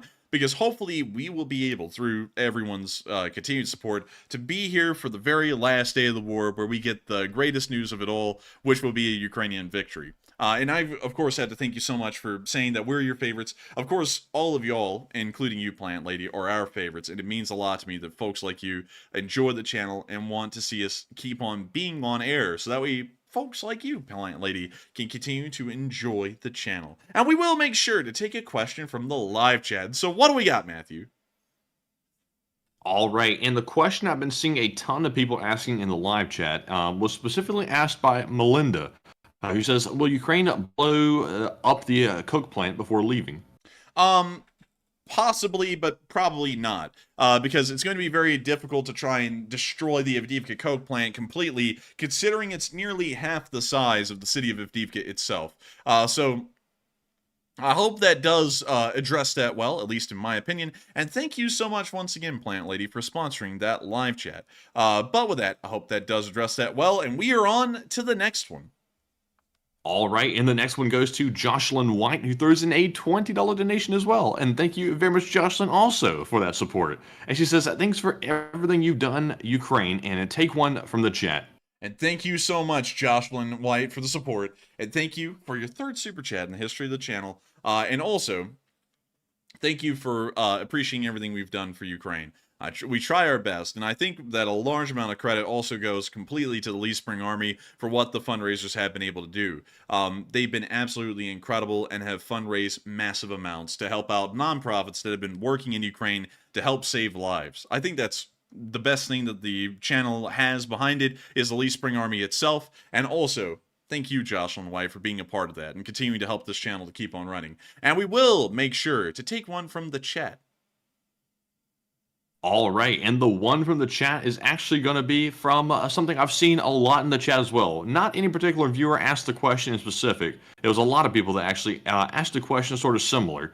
They said, what exactly is the coke plant in Avdiivka that they're so worried about losing? It's not really a worry. I don't think anyone's really particularly worried about losing the coke plant. It's just that it's a great defensive position, because usually factories like these are really like, the best thing to say, a bastion of a defensive position in the modern sense. A lot like the Azovstal inside of Mariupol was for the Azov Brigade down here. And you can see that this factory was almost pretty much leveled due to the Russian shelling and battle that occurred here. But nevertheless, it was a... Wow, actually, this part here was completely destroyed. Dang, that's actually pretty bad. But beyond that, I'm not trying to get distracted. These kinds of industrial sites serve as a very, very serious defensive location for modern military forces. And that's why they're kind of concerned about possibly losing the coke plant, because if the Russians take it, it's probably going to be very hard to conduct an offensive and push them out, even if they are poorly equipped, poorly trained, and have low morale. It's just that industrial areas like these usually serve as to be one of the most difficult to fight in or around. So with that, I hope that does address that well, and thank you so much once again, Jocelyn White, for sponsoring that for that live chat, and of course helping the channel to keep on running. And with that, we are on into the last question of this segment, and then we're going to be moving on back into the news. All right, and the last one of the segment goes to Ari Soini, who throws in a $20 donation. And this is Kiwi Wife and Finn, and thank you very much for that very generous support. Also, testing LSA. And also, just by the way, some context as to why they said that is because my internet is a bit sketchy here in this hotel, and it's honestly a little bit crap, if I'm being perfectly honest. And it keeps cutting out every once in a while, and my chat totally stopped earlier. So I said testing in the live chat, and I think Ari got worried, so they put in a super chat. But thank you very much for that support. And Enforcer, what say you? Man, Matthew, that is a shocker. I can't believe it. Internet connection bad in a hotel? I could have never seen that coming. I mean, the thing is, like, the hotel has bad internet, but typically I can fall back on my mobile hotspot on my phone. But this time, like, both of them are not doing too well. Like, I have a connection, but it's not very stable, so it's a little bit iffy. I don't mean to gloat. I don't mean to gloat, but I saw that coming, because just for y'all to know, I'm actually still I'm home alone right now. Everyone is with Matthew right now in a hotel elsewhere. Not to get into like the specifics, because that's kind of all private affairs of what's going on in the background. But I was supposed to go along with all of them, and I was said, no, I can't, because the internet connection is going to be terrible probably most places. And then Matthew and everyone else said, what do you mean? It's going to be perfect everywhere. Everything will run fine. And tonight, like, I've been hearing, Matthew, on your end, like, you'll talk and it'll go like this, and then you'll come back in immediately, and then you'll just like carry on. And I'm like, man, that is some bad internet over there. I was like, thank God I did not go, like, because there's 10 megabytes a second or something like that. Like, it's like everything is like splotchy. Like, even the stream on Discord is like acting up every 2 seconds. And luckily it's held out, because I was worried about that for like a solid like 5 when we first started. Oh yeah, I mean, like, I'm like, tonight, hearing how bad the call connection is, I'm like, thank God I did not go, because the show, the live stream would have been completely unrunnable even if I was able to go. Because another thing is that I don't really have a mobile setup. Like, I have this massive setup here at my desk that pretty much is immovable, because there's so many different parts, and there's a massive computer that I have to be moved around and everything. So on top of that, I couldn't go for that reason either. So very lucky I didn't, or the actual stream side of things would have pretty much fallen apart in like the first few minutes. But with that, I hope that does address that well, Ari. So any interesting little rabbit hole right there. And I got to thank you so much for testing, Ari Sweeney, of course, Kiwi Wife and Finn, and thank you so much for the support and helping the channel to keep on running. It means a lot to me that folks like you find the channel worthwhile to keep running. I don't mean to make it sound like an infomercial, because someone just got banned earlier for saying, thanks for the infomercial, doofus, but it's like, you know, if we don't make the infomercial and no one supports the channel, guess what? We are, you know, up there selling hot dogs too, and then this channel might not be possible. So we always have to, you know, thank folks for their support and let y'all know how truly important it is, because without y'all support, the channel is not possible, because we don't have ads, we don't have sponsors, and I hope that people appreciate that as well, that when you click on these streams, there's no such thing as an ad. You just get straight into the stream. There's no such thing as ads in the middle of it either, but still, thank you so much once again for support, Ari Sweeney, and long live the Lee Spring Army. And with that, we're now going to be moving on from that little bit of news and on into our location unknowns, which we have some pretty interesting ones of. Starting off, we got to see a little clip made by United24, and actually a return of a true G. Y'all will see in the clip, he was in the thumbnail, talking about the role of infantry and technology in modern warfare. But without further ado, here's the clip, with a little bit of collaboration from a certain interesting commander who's very famous in the war.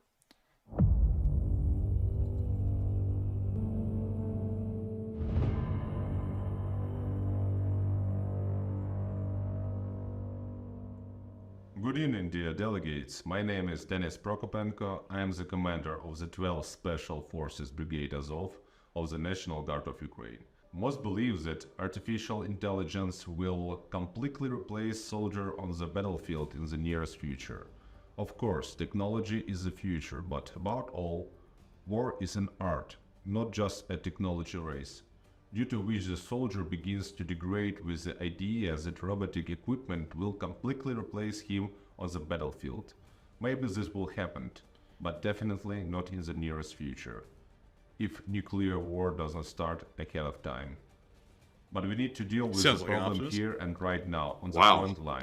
That's why we must not That was forget deep. about the key role of the infantry.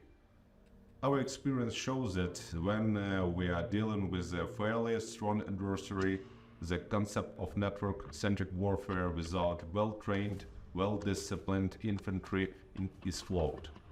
After all, from the beginning, a huge front line for hundreds of kilometers was open to a full-scale invasion which the infantry must withstand. And if it's poorly prepared, all the technologies in which we firmly believe will be leveled. Faced with the reality, we smoothly returned from the concept of fourth generation war to the model of third generation war, from small group tactics with asymmetric methods of countermeasures to full-scale warfare with tank breakthroughs and aerial bombardments. If the enemy has a well-developed anti-aircraft system and a powerful electronic warfare, most of the latest technologies do not work. This is the reality. The effectiveness of the system must be tested in real combat conditions with a capable enemy. Lots of things work in an environment where the enemy runs in slippers and rides camels, but do not work against regular troops in major land warfare with enemy advantages in every aspect, including the use of technology. Therefore, we made a conclusion for ourselves, which became the foundation for our current concept of training in the 12th Azov Brigade. The best weapon is a motivated, well-trained, well-disciplined soldier, and his best assistant is the latest, reliable technology. In essence, this slogan did not change, but only became constant in our vision with the beginning of the full-scale invasion. During the defense of Mariupol, this practice, along with the successful decentralization of command among infantry units, did not reduce our capabilities, even during the complete loss of communication, which happened more than once. Due to the high level of training and understanding of the overall plan, the infantry commanders successfully managed the units.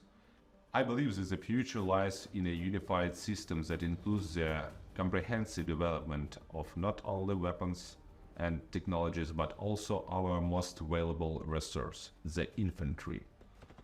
Finally, I want to say that today Ukraine is the shield of Europe. Russia will not stop. While we stay strong and resist, you can sleep peacefully. Thank you for attention and thank you for supporting Ukraine. Glory to Ukraine. And Herom Slava.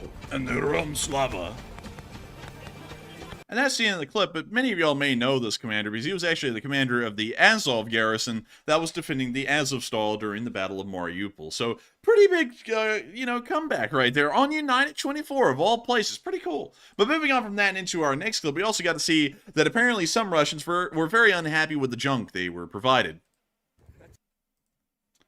And so here's the clip. I want to express immense gratitude to the administration of the city of Zelenodolsk for providing us with junk. This equipment is only fit for spare parts. The tires are already cracked. One outing and that's it. It won't come back.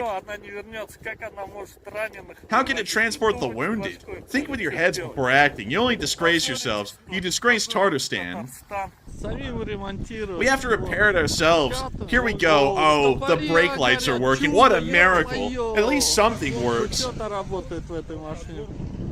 Stop all this. We're fed up. Be human. Guys are dying here, and you're just putting on a show.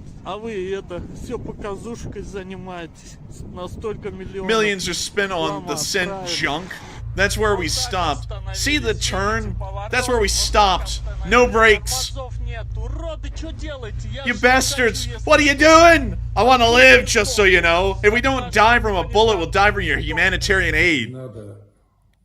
Don't vent your negative emotions on Zelenodolsk. Zelenodolsk, represented by our mayor Mikhail Pavlovich, will try to help the guys. In principle, this is our common task. So once again, I ask you, don't spread these negative videos that benefit our enemies anymore. Stop this panic. We draw conclusions from this situation. We will continue our work. Nothing can stop us from providing the highest quality shit. You're right.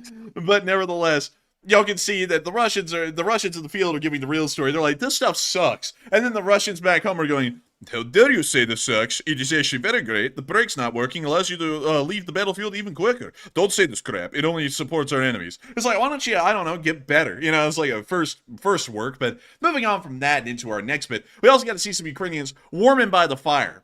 Getting really warm. Check him out in that winter camo near a little fire. Getting hot and warm. Hot and ready. Little Caesars. Man, they're just out there enjoying it.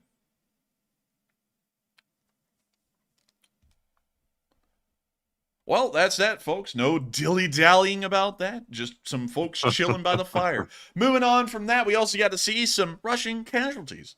Ooh! Pretty high. Oh my goodness, man. 4 Bobcats. I gotta tell you what, that is lovely. And I wish I could be so much louder than that because that sounded so lame. But that's Oh, 4 wow. Bobcats, I'm telling you what.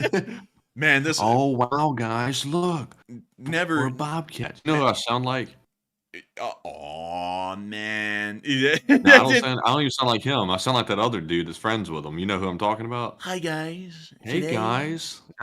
Today I'm going to not tell you at all about the war. I'm just going to get really political with y'all. It's really, really political. Hey guys, we have 4 Bobcats today. Wow. I sound like I'm on the verge of breaking. But anyways, 4 Bobcat skid steers were lost. A pretty good amount. But what's more shocking is that today was the day, the 16th of February, where the casualties finally surpassed 400,000 dead. 400,000. 1,210 Russian soldiers were lost just today. A whoppingly high number. But not only that, 39 armored personnel carriers were lost, along with 25 supply trucks, 23 main battle tanks, 21 artillery pieces, 4 drones, and 13 cruise missiles. So, overall, pretty impressive stuff. And I gotta say, I'm liking it. I think I'm pretty happy with this stuff. I don't know about y'all, but hey, not bad. Not bad at all. Moving on from our location unknowns and towards the front lines in Ukraine, we have sparse news throughout most of the front lines, and there wasn't really any major frontline updates today, so we're just going to kind of be showing you all the clips of the action happening around the battlefield. So moving on into our first clip, we got to see a Leopard 2A6 in the east. Check out these neat little pictures. They're tiny pictures, but showing a Leopard 2A6. You can click on the link on the map if you want to see them yourself. But moving on from that into our next clip, we also got to see the Shadow unit attacking Russian forces. And look at this. They're lining up the bomblet. They're dropping her down. And there's the Russian. Shadow Wizard Money Gang. We love casting spells. That sounds like a crow. But anyways. Here comes the next one. Have you ever wanted to watch a bomblet fall right on top of some brewski soldat? Well, then you're in luck, my friend. Introducing the all-new Orc Pulverizer 9000. Watch this thing absolutely obliterate a Russian. I hate to tell you, but it's not brand new. Ukraine's had that for about 2 years now. Man, you're going to sue me for false advertising? Sue me, then. But anyways, that's the end of the clip. I got to say, I'm liking it. I'm loving it. But anyways, moving on from that and down into Avdiivka, we also got to see a Russian BMP getting destroyed as well.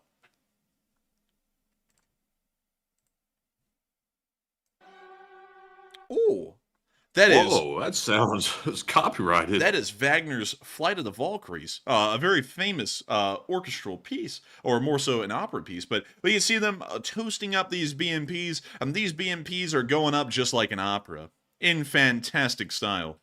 Oh, man. Oh, dang. This thing is cooking. It's like the Russians' very own Grand Ole Opry. Kaboom. Man, put this in the Bolshoi theater. Have your boy Tucky G go around the Russian Federation acting like everything's perfect. Did you see that he went and ate at that garbage, Vikutsna Itochka, and acted like it was good? Did you see that? I saw him do a bunch stupid stuff. He went around glorifying stuff in Russia like it was going out of style. Dude, he And said you know what really made him look stupid is when it came out that Navalny was killed this morning, and after Tucker Carlson had praised Russia like it was some kind of like a hidden paradise that nobody knew about. And then, you know, it comes out that basically Putin murdered his political opponent. That really lines up perfectly, right? Okay, but listen, here's something that's shocking about this, all right? Because now, I gotta be honest with y'all, Tucker has truly moved from this point, from just being a pretty political person, and we can't ever touch that stuff at all because it's against channel rules, and also someone who, you know, has just been a topic because he's kind of been involved in the war, to over all the clips that have been released recently of him in Russia. He went from just kind of being a neutral person as far as we could address him on the channel to being a pro-Russian chill over about the course of a week. I'm not even lying. Like, the guy has gone full-on into acting like everything the Russians do is right. Hey, you know, Matthew, what his response was to Navalny being killed? He's already actually made one because he was at a forum today talking about that. He said, listen, I've interviewed loads of political leaders, and this is what I've come to. All leaders assassinate their rivals. It's just a way of life, and some do it a little bit more than others. There's nothing really to be taken out of it. It's like, are you kidding me? That's like going, you know, some political leaders execute ethnic minorities. You know, Hitler wasn't a bad guy. That's like him saying something like that. It's like, that is an absolute crazy take. Like, that is insane to hear that coming out of someone's mouth. It is just denying reality. This is like, it's like, say what you want, all right? But I don't really see a lot of people getting executed in other countries for being political rivals in the opposition. Like, for example, in Britain, I do not see the current ruling party in Parliament executing their rivals. And when the other party was in charge a few years ago, I didn't see them executing their rivals either. So, kind of a little bit of a stretch to say something like that.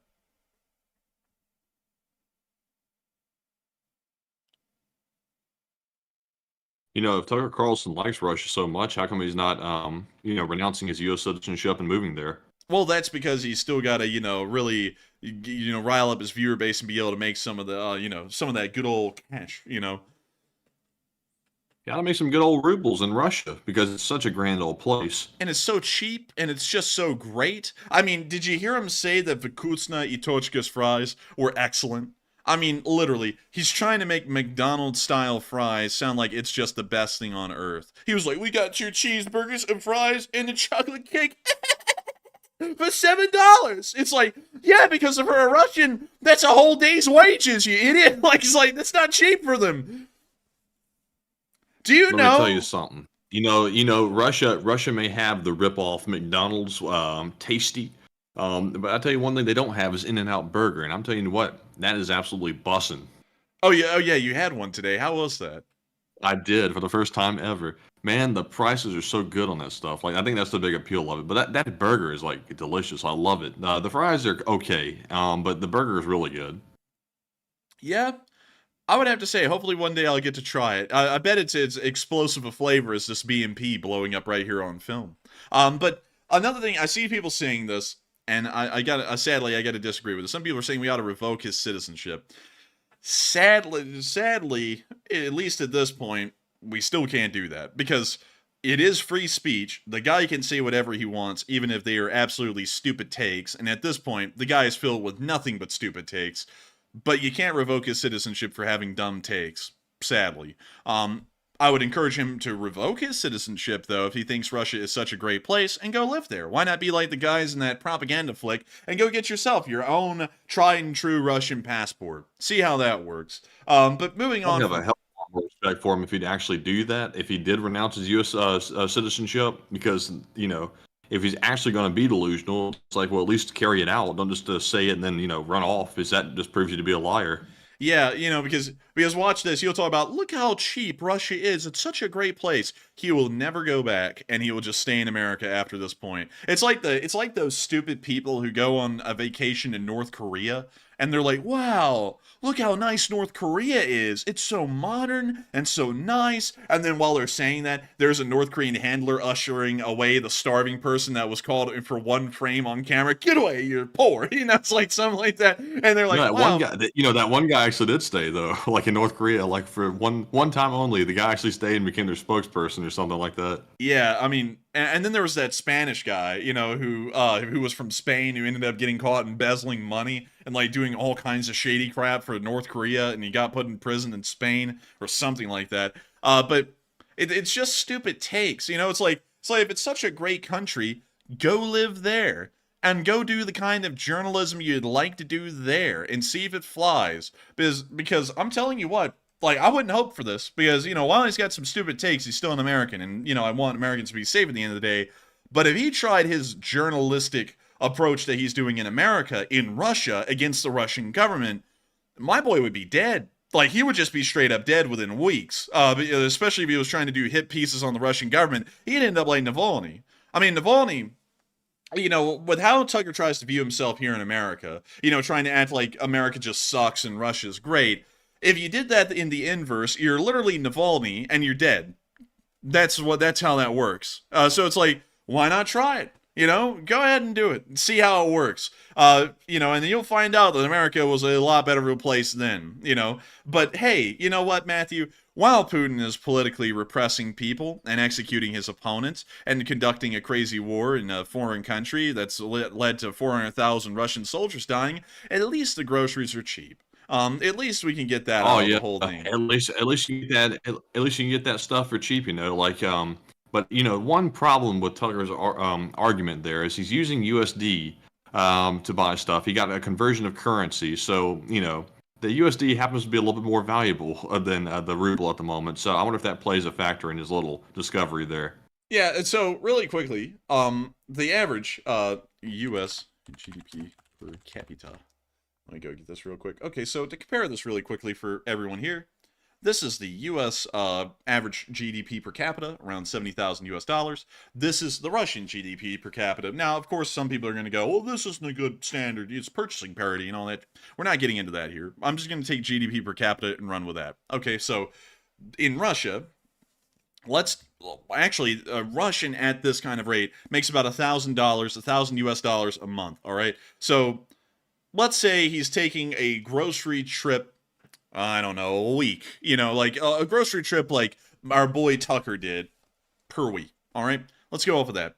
So it's $100, according to what he said on the stupid video that he made, for them to buy groceries. And look how cheap that is, because a grocery run like that in America will cost like $400. But considering that a Russian is making about $1,000 a month, and if you're making a grocery trip that's $100 a week, you're spending nearly 30 to 40% of your monthly income on groceries. Now, if you compare that to the United States, and now I actually have to whip out a calculator for this because the math's going to be a little bit more difficult. Let's take $70,000. We're going to round it out to 70,000. Divide that by 12. You're making about $5,800 per month as an average per capita. Of course, that's not purchasing parity, all that crap. We're not going into that kind of detail. But you're making about $5,800 per month on average here in America. Now, a grocery run costs about $400, and you're doing one of those every week. We're going to go with the same standard. So it's about $1,600. So you take $1,600, divide it by 5,833, and an American is spending, according to this metric, 27% of their monthly budget on groceries, while the Russian is spending close to 40% of his monthly budget on groceries. So it's quite a considerable amount more being spent on groceries. So while it looks cheaper from an American's perspective, like the Russians are living high on the hog, they're also making nothing. So it doesn't really look like they're living high on the hog when you really get down to the actual number crunching. It's just absolute BS. But with that, it's time for us to move on to our only clip in Bakhmut, where we got to see the Signum unit attacking Russian forces. And the Signum is the drone division of the 93rd. So here's the clip. Man, they be hitting that Kremlin. Ooh! It's get him! Oh. And here comes the drone.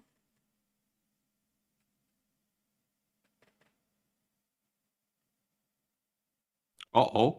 Uh-oh. Uh-oh. Oh, no. Oh, no. Oh, Hey. has he got his phone out recording something? Maybe. He might be dead, Matthew, but at least the groceries are cheap. We can always go with that as a fallback. Ooh! Right in front of him. The groceries will be cheaper than ever now. Oh, yeah.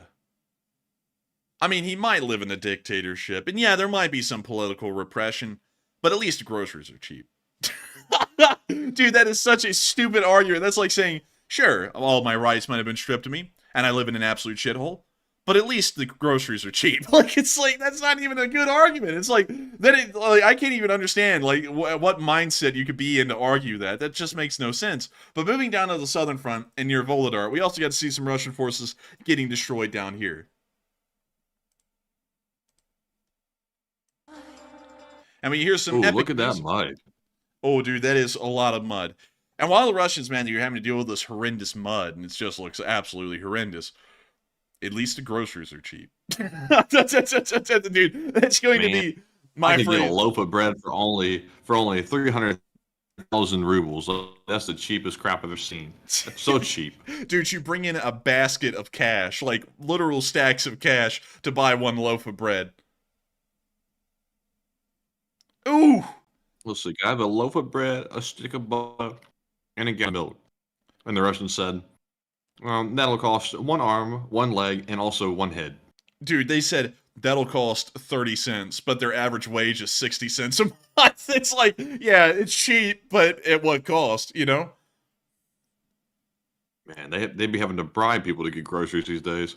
And also, some people are actually bringing up the real numbers, like Jin Chu. Huge shout out to Jin Chu really quickly to bring this up.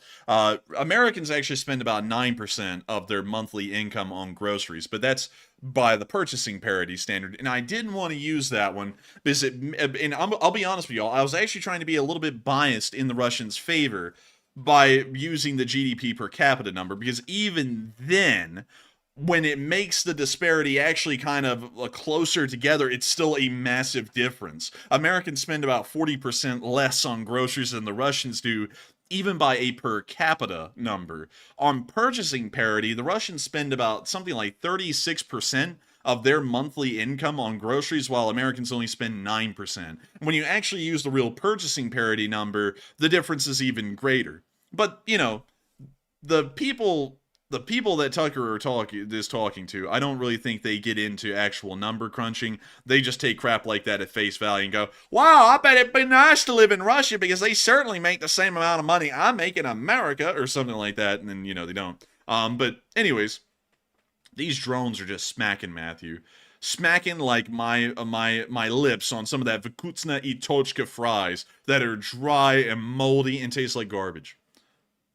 And they are just hitting. And also that rip-off McDonald's Big Mac with the new special secret sauce. Yeah, and look at these drones, man. They are smacking these. Don't know the recipe. Man, they are. So they're finding out. Oh, dude, your microphone cut off. I thought you said like nothing else, and then you just cut back in. I was like, oh. But man, I'm telling you what, man. The 93rd was hitting these Russian tanks like a drunk Russian hits his wife. Pretty tough. But anyways, moving on from that. Pretty hard and pretty vigorously. But moving on from that. In the southern front, which was the only clip. We didn't get any news from the left bank of the Dnipro today. It was a fairly quiet front. So now it's time for us to move on up to Kyiv to cover the speech from President Volodymyr Zelensky here on the 16th of February, 2024. And so, hang on, let me make sure. What? He didn't have a speech? How am I supposed to watch this news without my speech? That's like, oh man. Well, sadly, that's too bad. Where's the speech? Man, wait, no, like SpongeBob, you forgot the pickles, you forgot the freaking speech. But sadly, we don't have a speech today, unfortunately. But that moves us on into our next bit fairly quickly, the next part of the stream, which is where I get to talk to all of y'all. We get to talk to everyone who's thrown in the super chat tonight and everyone who's thrown in a live chat, hopefully, as well. And so, Matthew, take it away. All right, so I'm going to take it away, but I'm not going to steal it. I'm simply going to take it away. And our first poll here, it says, do you think Putin will eliminate all political rivals in the coming months, including Gherkin? And don't forget, he's actually still locked up over there, even though some people have sort of forgotten about him. It looks like the vast majority of people say yes, they are next to be hit, while 14% said possibly, but likely not. And another 14% said Navalny set the example, so no, they are not at risk of elimination. And in my opinion, I think that the other guys are at risk. I think Putin is going to take them out systematically over time. He's going to kind of time it to where it doesn't look too obvious, even though at this point, I don't think he can get any more obvious than what happened to Navalny. He basically got killed outright. So In my opinion, they're pretty much dead men walking. Also, Gherkin's wife came out today and said, "Oh my goodness, I'm so scared for my husband's safety. Oh my God." And really, she's right. She should be very concerned because he is in Russian custody just like Navalny. And he seems to be going missing from time to time. And, yeah, bad things tend to happen to people like that that's messed with Putin in the past. So, Enforcer, what say you? I would have to be honest. I mean, I'd be scared if I was a political prisoner in Russia at all. I mean, it's a death sentence pretty much. That is literally a death warrant right there to be a political prisoner in a country like Russia. So I'm betting you that guy is getting beat. Like, he's getting beat. Like, no lie, he's really just getting slammed around in there. And it's probably pretty gruesome. But nevertheless, I hope that does address that well. Because, yeah, he's in for a rough time. But, Matthew, maybe one day, Matthew, he can try and get himself a reprieve, because every once in a while, prisoners get snuck phones, like iPhones, stuff like that, and they're able to make calls to the outside. But in Russia, of course, iPhone doesn't really sell there. It might be something like Samsung, maybe, and I'm even doubting that. So sadly, Gherkin would have to go and get the Turkish ripoff of Samsung, which is Samsung. Who? Well, you probably can't even see the freaking map, man. Samsung, the Turkish town. Yes, I see now. You see, I have my my iPad off to the side as my second screen, so I'm staring just over here. So I had to turn my whole head to look at it. What's he Dude, talking you had to about? whip your head over like an owl. You had to go, ooh, man. I heard somebody. I heard somebody here at the Enforcer channel was possessed by an owl. Do you know the person? Who? Oh. Who? Oh, get the hell out of here. Get the hell out of here. Man, did it take you that long to process that joke, Yes, or were you it just did. playing along with it? No, it really did. Get the hell out of here. That's it. You're getting man. kicked off. It's you and your internet. But anyways, I'm just kidding. Well, we're moving on from that poll and into the next one. All right, so moving out of that poll, that is our last one to cover for now. So we're moving into our super chat questions, and our first one is going to go to Nestors, our viewer in Israel, who throws in a very generous $40 donation, but he threw it in the shekel. It's 150 of those shekels. And thank you very much, Nestors, for that support. And he says, "Howdy, Enforcers. The IDF is doing great work at a great cost. And I am home on rotation, and I got news on Madiyar Birds from Madiyar's own channel. The unit has transferred lock, stock, and barrel to Ukraine Marines Command and recruiting for all positions." And thank you so much for coming back, Nestors. And now we know where you are. Because, you see, Nestors, we've actually been greatly concerned about you here on this channel. Because way back when that started, back in October, we went, oh no, Nestors is from Tel Aviv. And the rockets were flying into Tel Aviv. So I was like, hopefully, Nestors is all right. And, we didn't hear from you, so I started getting really concerned. And we were, wondering for months. Like, I think we saw you once or twice, but we're always like, man, is he really okay? But it's good to know that you're all right. And it's also interesting to know that you're in the IDF right now. I'm guessing that you were called up to serve, but I hate to hear that it's at a great cost, but nevertheless, what y'all are doing down there right now is not only beneficial for Israel, where you're from, Nestors, it's also beneficial for the Western sphere down in this part of the world. Hamas is just another extension of those Iranian thugs, and it came out today, which this isn't a shocker because we've been saying this for a while, but the U.S. acted like it was a shocker, that the Islamic Revolutionary Guard Corps, as I call it, the Iranian Revolutionary Guard Corps, because it's an extension of the Iranian Armed Forces, is actually directly involved in supporting and operating with Hamas, Hezbollah, and the Houthis in Yemen, along with other terrorist groups inside of Iraq and Syria, and helping them out in their operations. We're also directly involved in the strikes that were conducted at Tower 22 at At-Tanf, or Area 55. Going off of that, what y'all are doing is great work. It's incredible stuff. And sadly, there just isn't a lot of video footage, Nestors, that comes out from the Gaza Strip daily, where I can make an individual news segment to pay homage to all of the folks like you down there who are doing incredible work like that. Nevertheless, though, I continue to hope that y'all stay safe down there and continue on to crush these terrorists, because the further the world is able to get on with crushing terrorism, wherever it may be, and a lot of it's in the Middle East, the better off everyone will be, and especially better off the Western world will be, and Israel is certainly a part of that. And so with that, Thank you so much for sharing that. And also, we covered the news about Magyar's birds becoming a part of the Ukrainian Marines a pretty good while ago. I think that happened nearly a month ago. We were glad to report that here on this channel because up until that point, Magyar's bird was kind of like a semi-official part of the Ukrainian army, but it didn't really have any real allegiance to any branch of the Ukrainian armed forces. It just kind of fell under a TDF.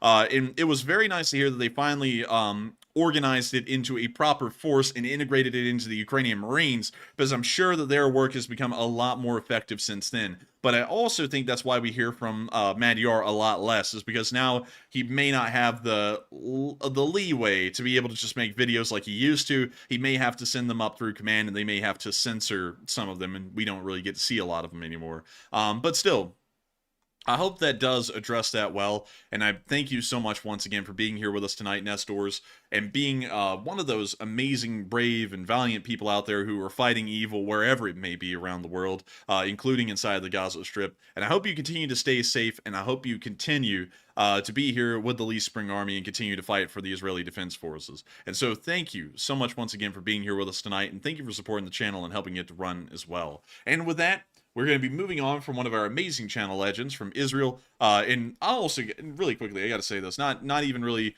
directed at you, Nestors, but directed at everyone like you who's watching the channel tonight. I find it so, it's really inspiring to me to know that actual soldiers watch this show who are actively serving at the moment. American soldiers. Like, for example, some of the ones from the Big Red One, which is really cool to know that we have folks like y'all who are here watching, folks like you, Nestors, who are in the IDF, folks like LSA Sergeant Figment, who were in the IDF and have very interesting story lives. People who are in the Ukrainian army, people who are in the armed forces around the world or have been in the armed forces around the world. I think it's just amazing to know that y'all watch this channel, because to me, I'm just me. I don't have any military service. I just, read a lot of books and kind of talk off of what I've read in books. And it's crazy to me to see that folks like y'all find this channel be worth something. Because y'all actually live these lives and go out there and do the things I talk about at the end of the day. And somehow, with me just doing what I do, y'all find this channel worthwhile to watch. I'm very honored by all of the active service members of all of the armed forces in the Western Sphere around the world who watch this channel nightly, like you, Nestors, and I'm glad to hear that y'all are continuing to stay safe, and you are continuing to stay safe specifically. But with that, we are on to the next one. All right, and our next one goes to Pooker1228, who puts in a $20 donation. And thank you very much, Pooker, for that support, and sadly no comment to address on this one, but thank you very much, of course, for helping to keep the channel running. And with that being said, we're moving on to our next one, which goes to BC Skyman, who puts in a $20 donation as well. And thank you very much, BC, for that support as well. He says, "Hello, Enforcer, and my wife received a call this morning from her best friend in Kyiv, and she said that Russia has massive numbers of troops and equipment on the border once again, and she said they're preparing another invasion of Kyiv." And I thank you so much for the support, BC Skyman, and sharing that with me, because we haven't heard that from any of our sources, so that would be new news, and I'm not going to doubt that at all, because that's pretty much coming from a first-hand source in Kyiv. So, I gotta say, I hate to hear that. That's very unfortunate. Hopefully the Ukrainians are watching that and prepared, and I think they are, because they've certainly been working on Northern Front defenses for a very long time. So I bet we'll probably be seeing that they will be well prepared, even if the amount of forces they have in that area is somewhat low. But still, thank you so much once again for support and helping this channel to keep on running. And thank you for sharing that vital information with us, BC Skyman, because we'll make sure to start putting a lot more of our sight on that part of Ukraine and making sure that we keep everyone apprised of what is going on there, because it sounds like people may not be, talking about that all too much. But with that, thank you so much once again. And we are on to the next one. And the next one goes to David Kuhn, who puts in a $20 donation. And thank you very much, David, as well, for the support. He says, "Hi, Enforcers, and keep up the good work in LSA, Germany." And thank you very much, David, for the kind words as well. And thank you so much, David, for being one of those German Leaf Spring Army viewers. I love to hear it. And it's great to have you with us tonight, David Kuhn. And also, thank you so much for being from Germany. I think that's so cool. Germany is actually a fairly big viewership on this channel. I think it's number 5 in overall viewership. America's number 1, and then all of the other English-speaking countries are 2 to 4. Well, at least the major ones. But Nevertheless, I got to thank you so much for being a part of the German division of the Lee Spring Army, and of course supporting this channel and helping to keep on running. And thank you so much for enjoying the work we do as well. And with that, we are on to the next one. And the next one goes to Retail Mix USA 2.0. We got a new one here, a 2.0. And thank you very much for that $20 support, Retail Mix. He says NFKRZ is a Russian YouTuber that is now in exile in Portugal, and he has over 1 million subs. He's an expert in Russian propaganda. Yes, and Matthew, I gotta tell you, man, the internet connection is just, oh. I mean, I hate to even point it out, but like your call like will just drop. Like it is so bad. Like wherever that hotel is, man, you need to go down to the lobby and tell them to upgrade the internet package like tonight. But let me go down there right now and go. Let me go have a word with them right now. I'm telling you what. I'm calling in the manager tonight. I'm going full Darren or Karen. Man, you're going all full Darren up on him. Did go Darren up on him, man. But moving on from that and addressing the super chat, can you reread it again, Matthew? Because I forgot which one it was. It says NFKRZ is a Russian YouTuber that's now in exile in Portugal, and he's an expert in Russian propaganda. And yes, I have heard of his channel. I have watched it before. I think I'd say mad respect to the guy for leaving the Russian Federation, you know, very early on and speaking out against it inside of Georgia and then moving on to Portugal. I've watched his channel from time to time, but sadly, I don't really have a lot of time to watch other channels. But it is some pretty interesting stuff. And so with that, thank you so much for the support. I hope that does address that well. And with that, we are on to the next one. All right, and up next we have a $20 super chat from Tommy Two Tokes, and thank you very much, Tommy, for that support as well. Hey! And he says, "LSA, take 420's question and Slav Ukraine." And then Tommy, thank you very much for that support, by the way. And also, let me see if I have 420's question, and I happen to have 2 of 420's questions. So I'm going to ask the first one here, which says, out of the new Axis, who do you think is the most dangerous? North Korea, China, Iran, or Russia? China, because what is most important in the world, one thing you can never forget is that money is the most important thing for a nation to have. A nation is powerful from their economy. It doesn't come from how big their military is. It doesn't come from how many people live in their country. It solely comes off the fact who's the richest country on earth. And that's where you find the most dangerous and most powerful nations that exist. America in its own right is a very dangerous country because we have the largest amount of money in the world, GDP-wise. We are by far the biggest. And because of that, we're able to spend our money any way we want and come up with anything we want and do anything we want with really no restrictions because there's an unlimited budget in reality compared to everyone else. The Chinese are really the only other country in the world that comes close. Everyone else is way down because, here, I'll show you all this. GDP by country. So let's see here if I can find it listed from 1 to... Here we go. Yeah, here we go. This is a good one. All right, so... No. Let me go back over here. No, I don't want this on the screen. Get off. So it threw me off. I didn't want to look at that. It threw me off. So let me go to the International Monetary Fund. And, oh, buddy. Oh, God. Well, they actually have a stupid list. So we're going to move off of their website. And we're going to go to 2024. Let's see here. Let me see if I can get us the list here. Ah, yes. Here we go. So, yeah, this is a good list. Okay, so here we go. Here's the GDP lists in billions of US dollars. So the United States is up at number 1 at $28 trillion as our estimated GDP here in 2024. The Chinese are in number 2 at 18 trillion. Pretty much half of the size of the United States GDP according to Forbes. Then under China is Germany.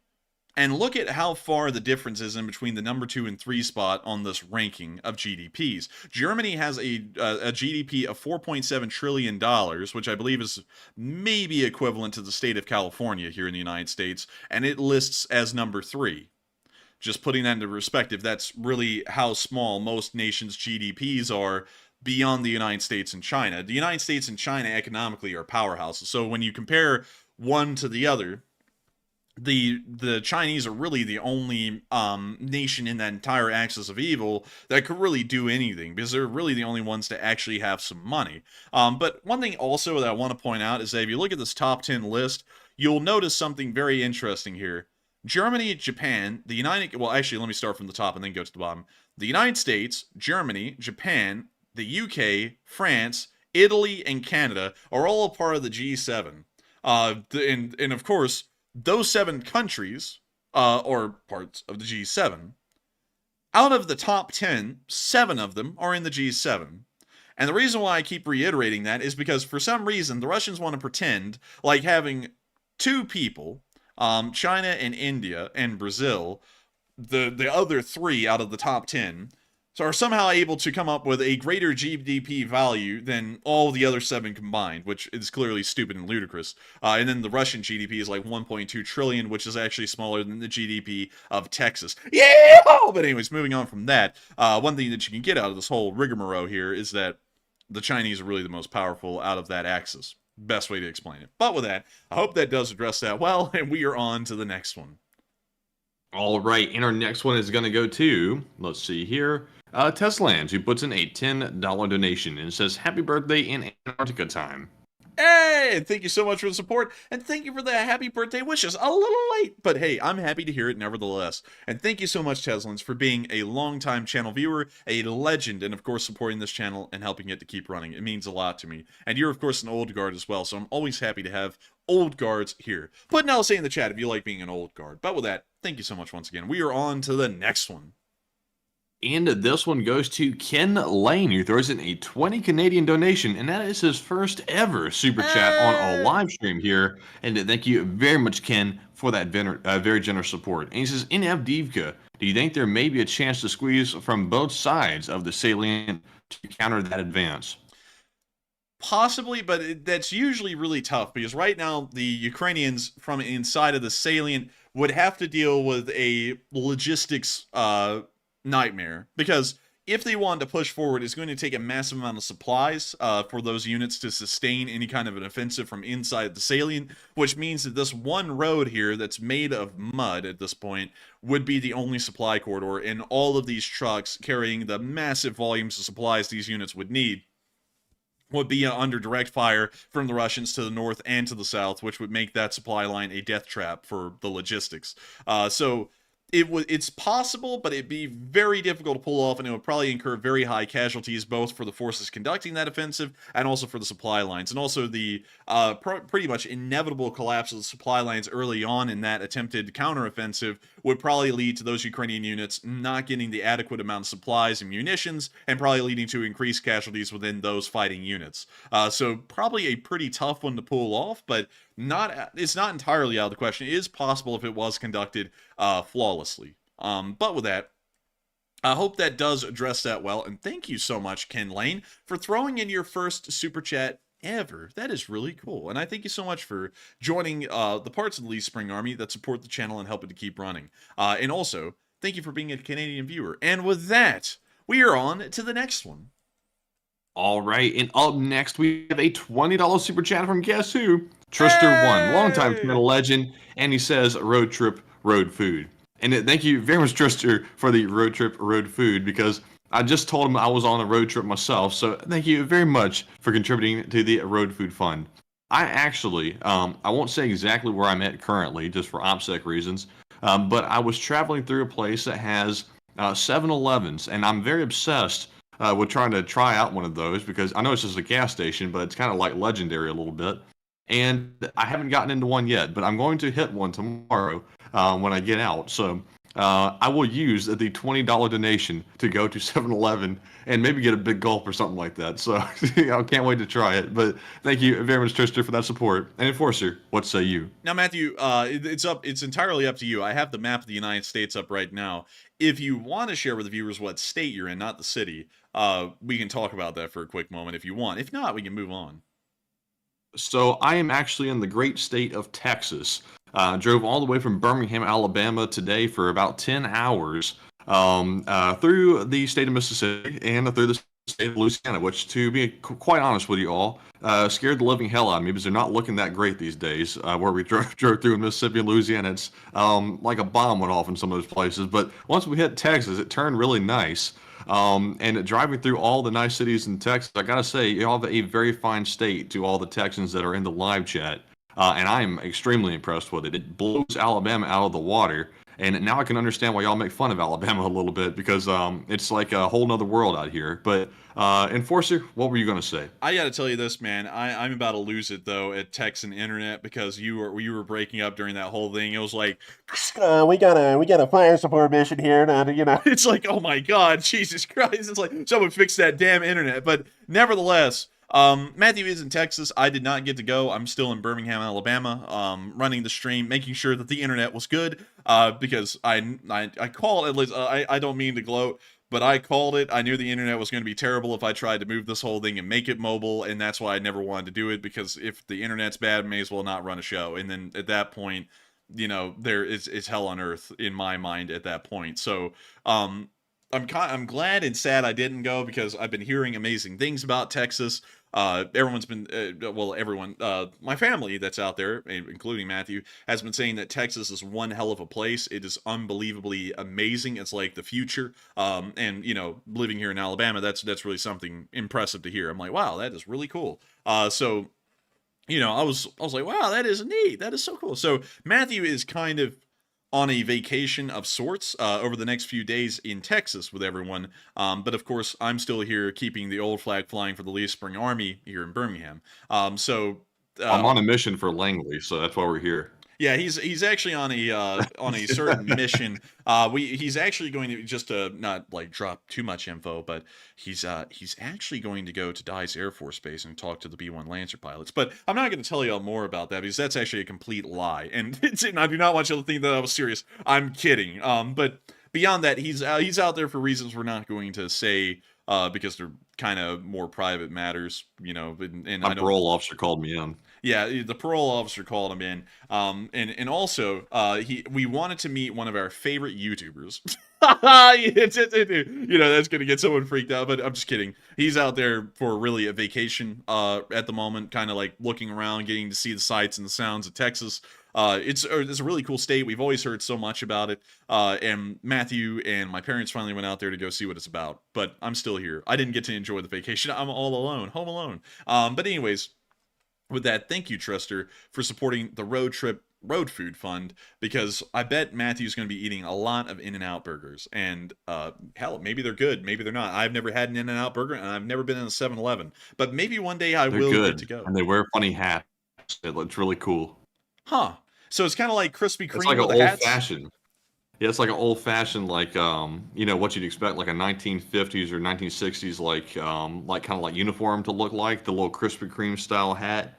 And also like the apron and stuff like the old times. Huh. That's pretty cool. I didn't actually know they still did that. That's really neat. Because y'all know I'm a sucker for old stuff. But still, Matthew's having a fun time out there. I hope you all wish him the best of luck. And they'll have great luck. From what I've already heard, they're having amazing luck doing what they were supposed to be doing. And also, Matthew, by the way, could you go say hello to all of the Ukrainians in Odessa? Odessa? Yeah. Oh man, he still hasn't looked at the iPad yet. Oh god, he has AirPods. Oh. It's Odessa, Texas. I was actually reading someone. Someone said, "Why are y'all talking about Texas like it's somewhere futuristic, like it's something out of this world?" And I literally said, "We live in Alabama." Oh well. Oh well. Have you not been to Alabama recently? I mean, look at Alabama. I'm telling you, it's not exactly a place where people are like dying to go. But Alabama's not that bad. Like, I'm going to be perfectly honest. Mississippi and Louisiana, my God, way worse than Alabama. Like, horrific. But Alabama is actually better than Louisiana or Mississippi. But Texas is a whole nother level, at least where I've seen so far. Yeah, and also Matthew's kind of right. I don't like to disparage states because I know some folks live in them. They got a lot of pride for them. But Mississippi and Louisiana are some of the poorest states in the country. West Virginia, I believe, is the poorest out of them all. That's because the coal industry collapsed in West Virginia about 30, 40 years ago, and they've never gotten an industry to really replace it. But Mississippi and Louisiana are like 48th and 49th for being the poorest states in the country. So very unfortunate because they were states that at a time would have had a little bit of promise, but nowadays they've kind of just become heavy industry states that really don't have a lot else going for them, which is a little unfortunate because the quality of life there truly takes a dive. Like in Louisiana, a lot of Louisiana is actually known as Cancer Alley because of all the petroleum industries there that emit carcinogens into the air, and they say that it causes a massively increased rate of cancer in Louisiana. Very unfortunate fact of living there. In Mississippi, it's just poor because it's poor. I mean, there's really no good way to explain how Mississippi got that poor, but they are, and it's really unfortunate. Don't really know how. And the roads are falling apart in Mississippi. Like the interstates are literally rubble. Like we were driving through it on the way here, and it was literally like the car was bouncing around like in crap. I'm not exaggerating. Like literally, the car was bouncing around. It was like it was like the pavement or something was like disintegrating. And there was potholes all over the place. Like there was no way to dodge them. Like I've never seen an interstate that bad. And then Louisiana, I don't even know what is going on in Louisiana in the top part of the state up there near Shreveport and Monroe. But my goodness, that is rough out there. Well, you know, economically, there's just not a lot going on up there. It's a lot like Mississippi. Like really, Arkansas, like the southern area south of Little Rock in Arkansas, all of Mississippi and all of northern Louisiana kind of have the same problem. There's just no economic activity there. Because there's no They need to get some of that economic activity running fast because they're in trouble. Yeah, because, you know, Alabama was starting to run into that issue around the 1960s or so, but we started to work around that by giving tax incentives and tax breaks to major industries to move to Alabama. That's why Alabama actually has an Airbus factory in Mobile, Alabama, and we're also the 5th largest manufacturer of automobiles in the entirety of the United States, is because Alabama tried to find ways to make sure that our economy was not a monolith where it relied on a single industry doing well. It was diversified and would be able to do well regardless of the circumstance. And while it's not the greatest, because Alabama certainly isn't the most powerful and strongest economy of any state in the nation, it does do fairly well compared to some others. But Texas apparently is where it's at the moment. A lot of people are moving to Texas. You know, it's a big economic boon out there. Who knows how long it'll last? I mean, hell, the economic boon in Texas has lasted since the 50s, so I'm having a feeling it's not going to be going away anytime soon. But still, pretty cool stuff going on out there in Texas. There's a lot of cool stuff going on in all kinds of states, but Texas is really an interesting one. Also, you know, down at Boca Chica, way down here. Where is Boca Chica? Where the hell is this? It's like right near the border. There it is. Boca Chica, right here. Here is the SpaceX test facility, right down here. And I think the launch pad is actually, the launch pad's over here, but their actual testing and construction facility is over here. Really cool stuff. But anyways, with that, didn't mean to rabbit hole, but still, thank you for the road trip, road food fund, and with that, we are on to the next one. All right, and our next one goes to Maria Milushev, who puts in a $10 donation. And thank you very much, Maria, for that support. And she said, Putin is so effing dumb, and everyone else would have won if they had the second army, a land connection, not killing Navalny, and Finland and NATO, somebody else, and the good will prevail. And I thank you for the support, and let's see here. Wanting to make sure to get that one so that I can read who someone else was.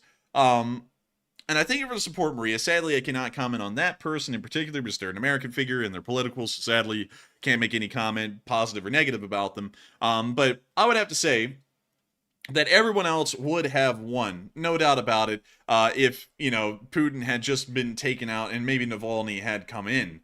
I would have to agree with that. Hopefully good will prevail in the end. And so with that, thank you so much once again for the support and help with this channel to keep on running. And Matthew, can you send that over email? Because we got some things that are a little bit sensitive in the Discord that I can't show on stream. So with that, Thank you so much once again for support, Maria. I'm actually going to be filibustering for a minute because we're trying to work out something in the background at the moment. So we're going to be filibustering for just a minute. And I see some people saying some things in the live chat. Jay Lancaster said, most SpaceX rockets take off from Florida, next from California. No idea if they even depart from Texas. No SpaceX rockets at the moment that actually make it into orbit depart from Texas. All of them do get launched from Cape Canaveral here in Florida. So, you know, that is going for it. There is the Falcon Heavy, and then there's the Falcon 9 rockets. Both of those are commercially used SpaceX rockets, and they launch all kinds of payloads. Really cool stuff that they do. But Boca Chica is actually where the Starship base is at the moment. And what's really interesting about that is that the Starship is, by the metrics, going to be the best spaceship for carrying the largest payload most economically into orbit. So it's going to be adding a lot of abilities for the United States, and also adding a lot of abilities for space exploration and possibly space colonization in places like the Moon or Mars. But with that, I hope that does address that. Well, you are completely correct, though, with that statement. And with that, thank you so much once again for throwing in an interesting comment like that. And with that, I need to make sure that I can get everything set up here. And let's see here. So, really quickly, now that I got this set up, we are actually going to be giving an early sign-off to Enforcer Matt. Enforcer Matt is actually going to be getting off air to quickly explain why. He's been on a road trip for 10 hours. Cut him some slack. He's exhausted, he's tired, and I got to give him a huge credit. He's been powering through like a trooper tonight with very little internet and very little energy. So Matthew's actually wanting to make sure to get some sleep, and I completely respect it, because if I was in his shoes, I bet you I would have been out like a light before the stream even ran. So Matthew, what is your sign off for tonight? So yes, folks, I will have to sign off for the night. And I just told the enforcer that over email or text message, by the way, because I am just so exhausted being on the road for 10 plus hours. I was going to try to stick it out, but we have 20-something super chats left, and I have to wake up early again tomorrow. So if I can get some sleep tonight, I will be back to functioning order tomorrow and can stay on the entire single night. So I hope you forgive me tonight for having to get off early, but my brain is simply not keeping up, and you might have noticed I'm extra quiet tonight just because my brain cells aren't firing at full capacity. So with that, thank you all for another great stream tonight. It has been a great one, and I'm going to turn you over to the enforcer, who now has the coveted spreadsheet to go over all of the last remaining questions, the Morse, and also the super chats as well. So thank you all once again, and I'll see you all tomorrow night, and good night. And good night to Enforcer Matt. And that right there is the sign-off of Enforcer Matt. And now I have been given the helm, and we will be running the stream for the rest of the night single-handedly. Something that we've done before for about 2 weeks. And hey, if we have to do it again just for about 30 minutes, we will do it again. Put an LC in the chat if you agree. But moving on from that and into the rest of the super chats that we have tonight, we have a $10 super chat from Badger Resistance. Hey! Who said, "Happy birthday from Chris's mom. What's the West's goal for Ukraine? It seems the West is lacking leadership, urgency, and goal orientation. The goal for the West is to support Ukraine and see them win. But at the moment, I think we're seeing that there's just some road bumps going on in the background. Of course, I can't really get into that too much for political reasons, but hopefully those road bumps can be overcome and support for Ukraine can continue. I know many people are chomping at the bits, especially because it's election season here in the United States, for me to start making political comments, and I think that this is the moment where political neutrality is needed the most in the pro-Ukraine world. So many people are starting to divide the community viciously to try and get a little bit of clout on something that doesn't really matter, because when the election's over, it's over, and guess what? Whoever got voted in is going to be the president for the next 4 years. Hopefully you can just make sure that they're pro-Ukrainian regardless. So, you know, want to make sure that we stay politically neutral and just wish and hope that support for Ukraine continues regardless of the circumstance. But with that, I hope that does address kind of why there's a little bit of a problem. It is mostly for internal political reasons, but sadly, I can't get into too much detail on that. But with that, I hope that does address that quite well. And also, Maine, Canada, I don't know where Angry Penguin is. He was on recently, and I haven't seen him for days. So hopefully he'll be back on soon, because we don't know what happened to Angry Penguin either. But moving on from that, and thank you so much once again for support, we are now moving on to a $10 super chat from Butchie777, who didn't throw in a comment, but the support does say a lot, and it helps us to keep this channel running. And I got to thank you once again for the support and being a channel legend, Butcher7. Thank you so much once again. And I'd also like to give a huge shout out to Miranda Nelson, who threw in an $11.11 donation. I like the ones. And Miranda said, if loose lips sink ships, Ukraine might name their siege drone iteration Hot Lips. Oh, dang! Hot Lips like Chris's mom. And I got to thank you for the support, Miranda Nelson. I got to thank you for the good joke, because that certainly is one hell of a joke right there. And I got to say, mad respect. And so with that, thank you so much once again for support. I hope that does address that well. And also, someone pointed out a bot. And let me get him. Thank you so much for pointing that out, Heather Fitzgibbon. And with that... Oh, wait a minute. He was throwing in... Let's see. Huh, okay, there we go. Yeah, I got him. Thank you so much, Heather Fitzgibbon, for pointing that out. But with that, hope that does address that well. Thank you so much once again for the support. And we're now moving on to a $10 super chat from Rangers Rule. And thank you so much for the support. And he said, thank you for the hard work and LSA. And thank you for supporting our hard work, and long live the Lee Spring Army. Your support's helping me to make sure to keep on saying that statement.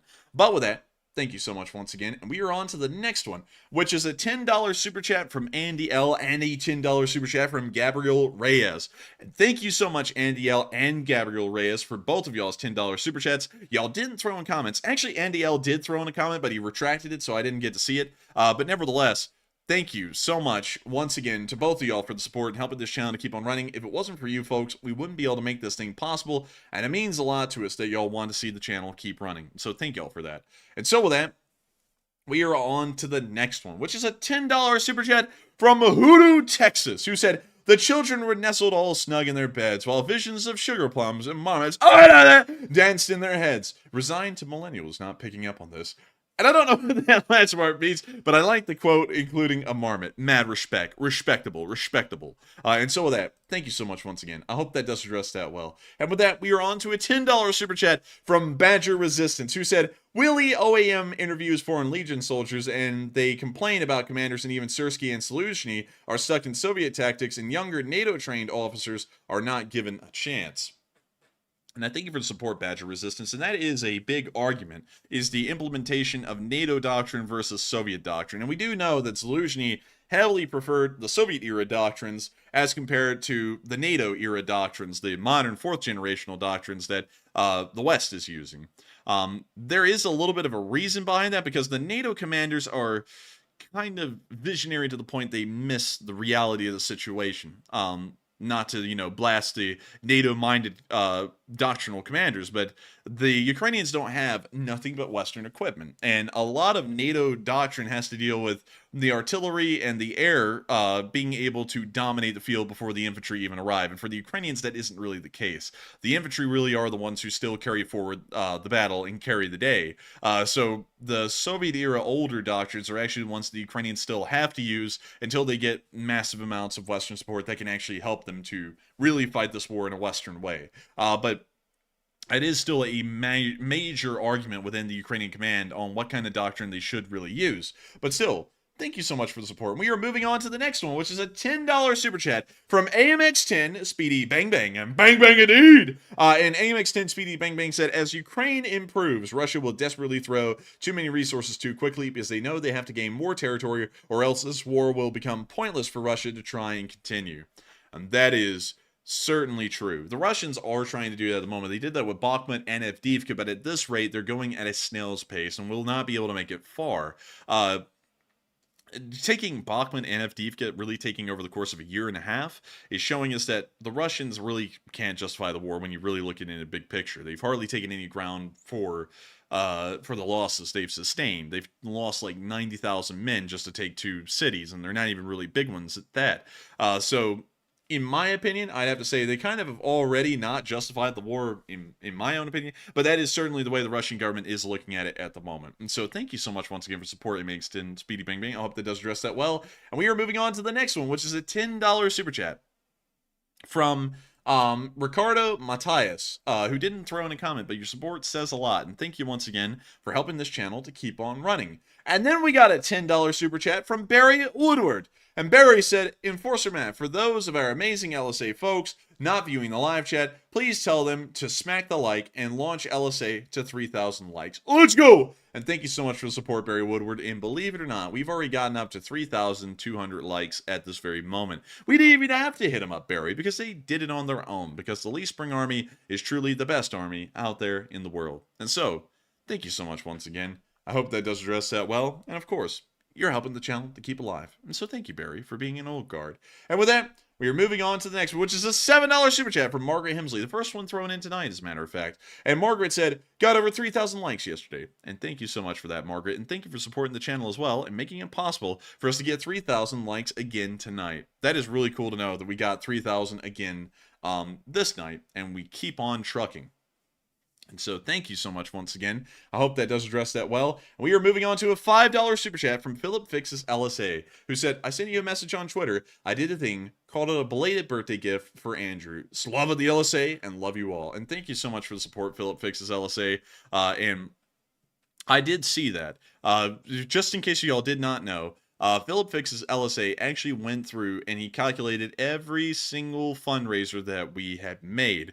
Some of y'all may know that our work of calculating the fundraisers has been a little off, and it's been a rough approximate because our actual fundraiser spreadsheet list, you know, of all the fundraisers we ever run, the ones that still exist, and the ones we had to delete to make room for new ones, ended up being lost around September of last year. So Philip Fixes actually went through and compiled all of them.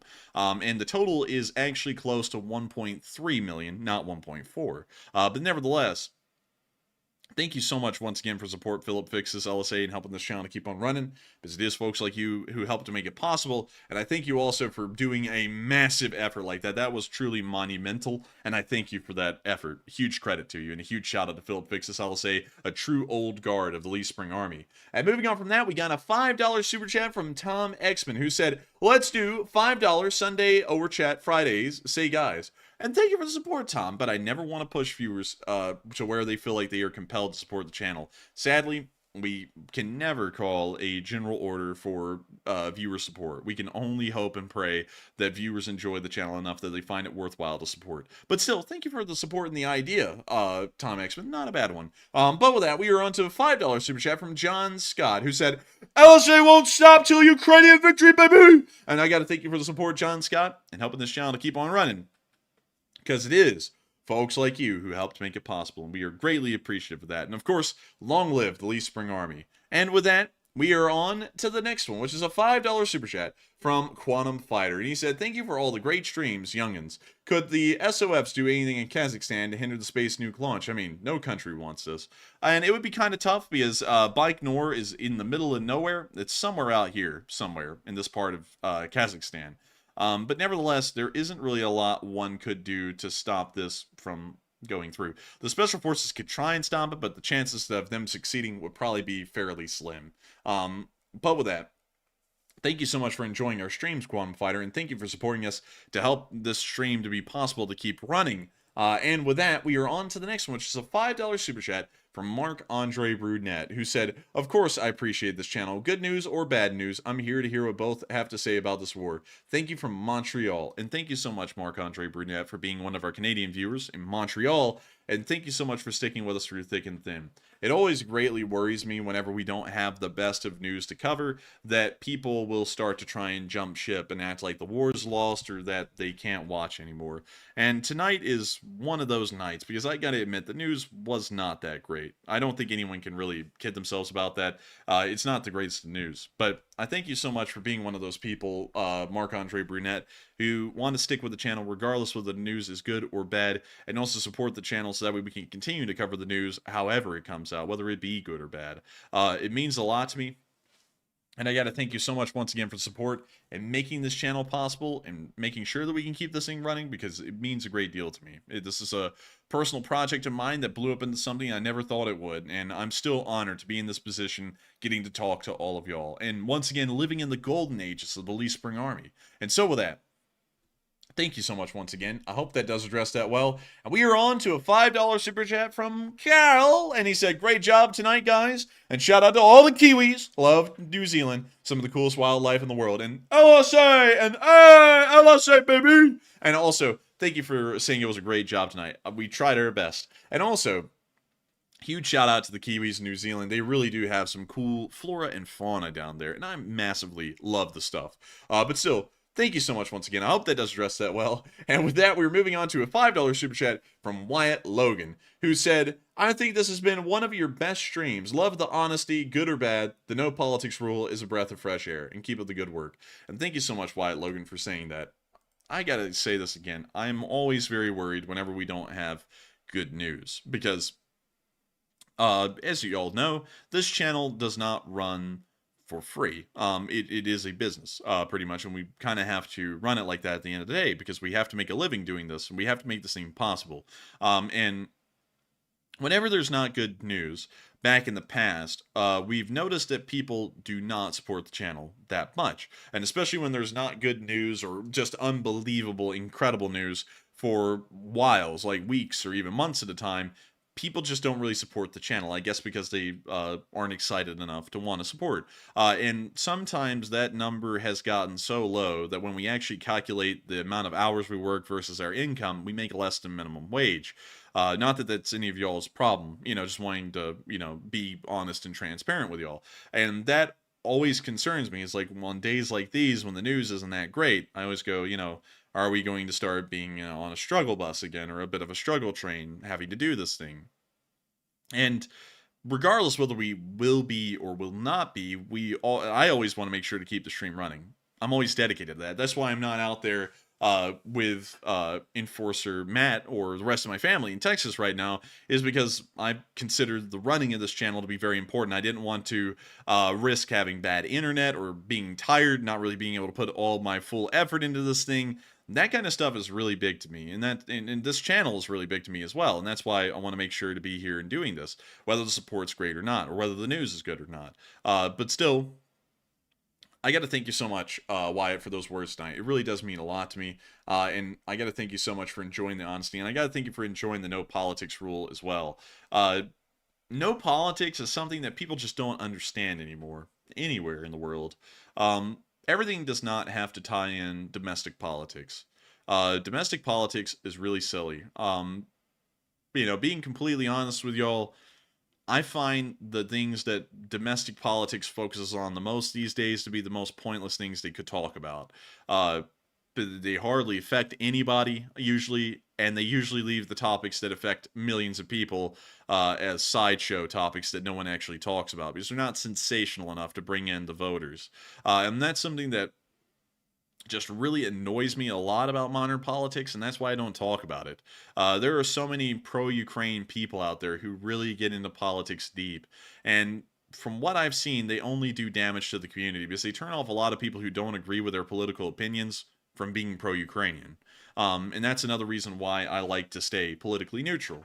And it's very easy to lose sight of the kind of impact someone's words can actually have on something, but words truly do mean things. Saying words alone can end up getting people riled up, pissed off, pro something or anti something. And that's why I never want to have to take that moment to sit there and become a partisan, and to start speaking in a partisan way, picking one side or the other and alienating all of y'all. Regardless whether y'all's political beliefs align or are unaligned with mine, I find all of y'all to be equally valuable, and all of y'all to be equally respected. It's something that it means a great deal to me to know that we can all be united under a common goal. That's something that just really makes me proud. It's something that I think is the true mark of a leader, is being able to try and unite people who may not necessarily agree on the minutia of things, but will agree on the overall big picture of things. That's really what a leader should be looking for. They shouldn't be looking to try and divide the army. They should be looking to grow the army and to try and find common ground to do that with. But thank you so much once again for the support and helping this channel to keep on running. And thank you once again, Wyatt Logan, for being an old guard of this channel and helping this thing to keep rolling. I'm so sorry, y'all, if I sound like I'm running low on energy. I'm going through hyperglycemia at the moment because I didn't have a good meal tonight. What are the challenges? Eating a meal, a succulent Chinese meal, because I was trying to work on some other stuff behind the scenes. The LSA flag again. But with that, thank you so much once again. And we're moving on to the next one, which is a $20 super chat from Ari Sweeney, who said, for the New Zealand Travel Fund, keep it up, please. And hey! And thank you so much, Ari Sweeney. We will keep it up. And also, thank you for supporting the New Zealand Travel Fund. One day, I plan on going to New Zealand. I'd love to go all over the world, and I'd love to see New Zealand. It's a beautiful country from what I've heard and seen. But thank you so much once again. I hope that does address that well. And with that, we are on to the next one, which is a $5 super chat from Matt Svensson and a $5 super chat from John Garner. Thank you to both of y'all for the support and helping the channel to keep running. Y'all didn't throw in comments, but the support helps to make this thing possible. And if it wasn't for y'all, we wouldn't be able to keep this thing rolling. And so thank you so much once again. Let's see here. And before I move on to the next super chat, I actually saw, because we have 2 super chats left, and then we're going to be getting to some live chats. Jay Nosowitz, who is a longtime channel viewer, an old guard as a matter of fact, asked a question. How would one become an elected official without politics and voting? And that is an amazing question. The answer is you can't. There is a thing that I used to say a lot at the beginning of this channel. There is a time and a place. And there is a very big time and a place to talk about domestic politics. And that time and the place is neither here or now. The Ukraine war is not a moment where I believe partisan politics should be brought in. It is only a way to divide the community and to further push people away. That may be pro-Ukrainian, but may become anti-Ukrainian if you begin to make them sound like they're some kind of an enemy. They will become the enemy if you do that. It's a self-fulfilling prophecy. The time and the place that I think for me to get into politics will be around the time that I'm old enough to actually run for the House of Representatives, which will be around my 23rd or 24th year old, which is actually kind of getting close. It's about a year or two away, funnily enough. But that's about the time I think it'll be to start getting into politics. And I think a lot of y'all will probably be shocked with the kind of political path I take, because a lot of y'all kind of try and figure out what kind of political spectrum we're on. A lot of people say that I'm a liberal. A lot of people say that I'm a conservative. Some people even say that I'm MAGA or a liberal snowflake. I mean, I've heard everything, to be honest with y'all. You know, just shooting out all of the allegations I've heard against us. I've heard them all. Because on some things, it will look like, even though I'm being a non-political person, on some things it looks like my takes line up with being a little left-leaning. On some, it looks like they line up with being a little right-leaning. And to be entirely honest with y'all, I think that I might not actually get a political following at all if I try and go into politics, because it's stuff that people don't focus on, that I care about. And that's a big change I want to see in the country. And even if I'm not a successful politician, I just want to be that element of disruption in politics that makes my points the major topic of discussion and begins to change how people view politics into something that is less sensational and more about utility. That's really my whole goal. I want to actually make sure that millions of lives are being improved, and it's not just status quo over and over. That's something that I'm actually wanting to work towards, and that's kind of a big thing. So, take that for what you will. And also, someone said, you're a centrist. No, I'm not. Because I find those people to be quite silly. They never really know a damn thing. They just kind of work in la la land out there. So, you'll probably be surprised. And of course, some people are going to be like, well, you're going to have to pick a side. Yes, I will. I hate the day that that's going to happen because I really don't want to pick a side. But I will have to pick a side just for the fact that you have to get on a ballot and people only vote for one of two things. So I'll have to pick one.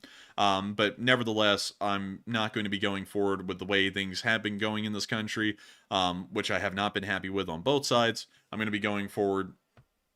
1 second. Hang on. I got to get a bot. Hang on, y'all. But I'm going to be going forward in a way that I think is the proper way forward for this nation. It's a way that many people are going to really be shocked by, because it's truly mundane. I mean, you know what? I'll tell y'all a little bit, very little bit, because to be honest with y'all, my opinions on what should be moving forward in this country, nobody even talks about. Like, if I talk about my political opinions, it doesn't even really align with anyone else's. It doesn't even talk on the modern political scene, because it's just stuff that nobody actually prioritizes or talks about, or it's something that both parties kind of agree on, and they use them as the stick and carrot for their voters. Like, one thing I'd like to see is a decent amount of a budget being put towards public transportation in the country. Not for really any real objective, rather than the fact of trying to make sure that there's options, and wanting people to be able to have the convenience of easier and faster travel, just as a quality of life improvement, not really wanting to look for it for any kind of a massive social goal. I just like to see that happen. I would like to see high-speed rail. I would like to see possibly the United States get a little bit more involved in subsidizing the airlines and starting to put price caps on the tickets for domestic and international flights, like we used to do back in the 1970s and 60s. I would also like to see, the interstate system improved. Maybe even start to work with the driverless cars that are starting to auto-drive, and figure out a way to maybe increase speed limits nationwide, maybe bump them up another 20 miles per hour, considering that hopefully with the introduction of self-driving cars, maybe the auto accident rates will begin to significantly decrease, and you can make a good argument, even on a safety side of things, that the speed limits could be upped from 70 miles an hour, maybe to 90 miles an hour, making interstate travel even faster and more efficient. I think there's a whole bunch of things I'd like to do. I'd like to put a lot of effort into infrastructure improvements. I'd like to put a lot of effort into things that really nobody focuses on, and nobody focuses on them, but they're truly things that would affect millions of people. Like, one thing with some of the major topics today, when you really look at them, they affect maybe like a few thousand people, but they are the thing that the entire nation talks about, is what is affecting a few thousand people. We're talking about roadways and transportation. Transportation affects literally the entirety of the nation.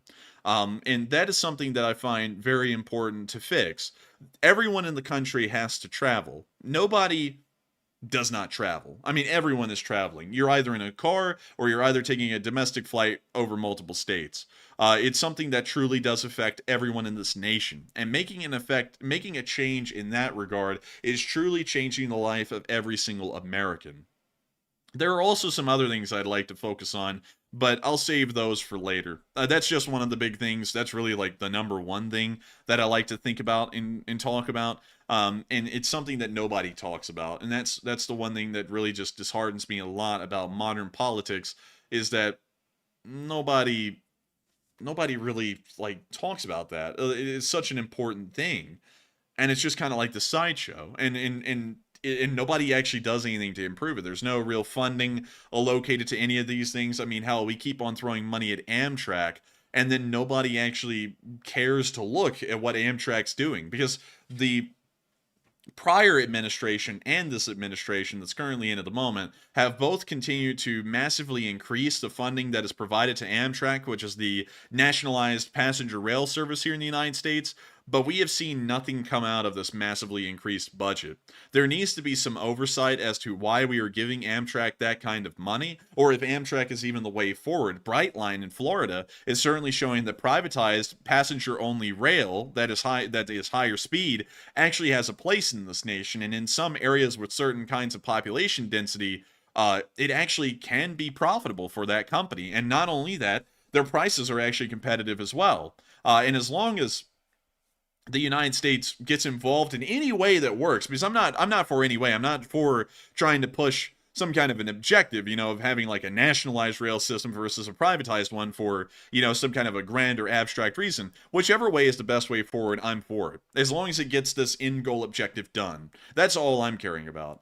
So that's kind of my opinion. And fortunately, you said what works. It only works in dense areas, but there are dense areas. The middle of the country cannot support high-speed rail. But hear me out. What if we had a western seaboard going from Texas all the way up to Washington, kind of like in a crescent shape of high-speed rail, because that entire area has a decent population density, and we also had a high-speed rail network going from Louisiana all the way up to about Boston, connected to the Northeast corridor of high-speed rail there as well, and then high-speed rail networks that shoot out into the Midwest, but of course not this part of the Midwest. because there's just not enough population there to support that. Of course, domestic flights would be the only thing that could be supported there. And then you could have a decent amount of subsidies provided by the U.S. government for air companies that are providing these air routes. So that way, those domestic flights are as cheap as riding on the high-speed rail trains throughout the rest of the country.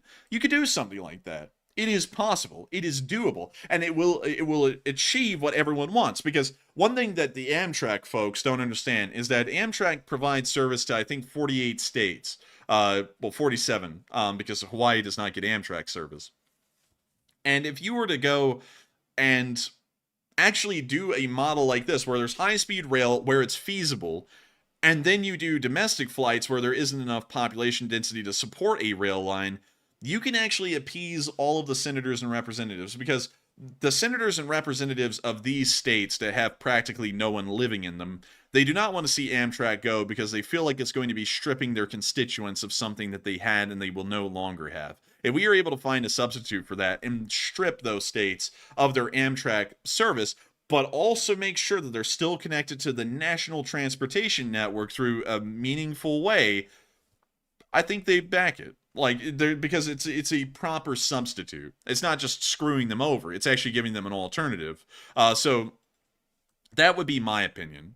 And that would be my thing. That's why I don't talk about politics much, because I bet y'all can see that's something no one even talks about. So why even talk about it? And really everything I talk about is on that kind of a level. But it is what it is. If y'all like that, I thank y'all for enjoying that and listening in. But that's why I don't really get involved in domestic politics much, because the rest of the stuff, in my opinion, is nothing more than mere sensationalism and doesn't really address the real issues that affect the nation and really would help to make everyone's lives, really 60% of y'all who are watching right now, it would actually help to make y'all's lives better in a real way that y'all would feel each day. But with that, hope that does address it well. And Arnie Yunt, I have ridden Amtrak, and it's terrible. I hated Amtrak. I love the concept of train transport, but Amtrak does it horribly, especially outside of the Northeast Corridor. But with that, hope that does address that well. And we are on to the next super chat, a $5 super chat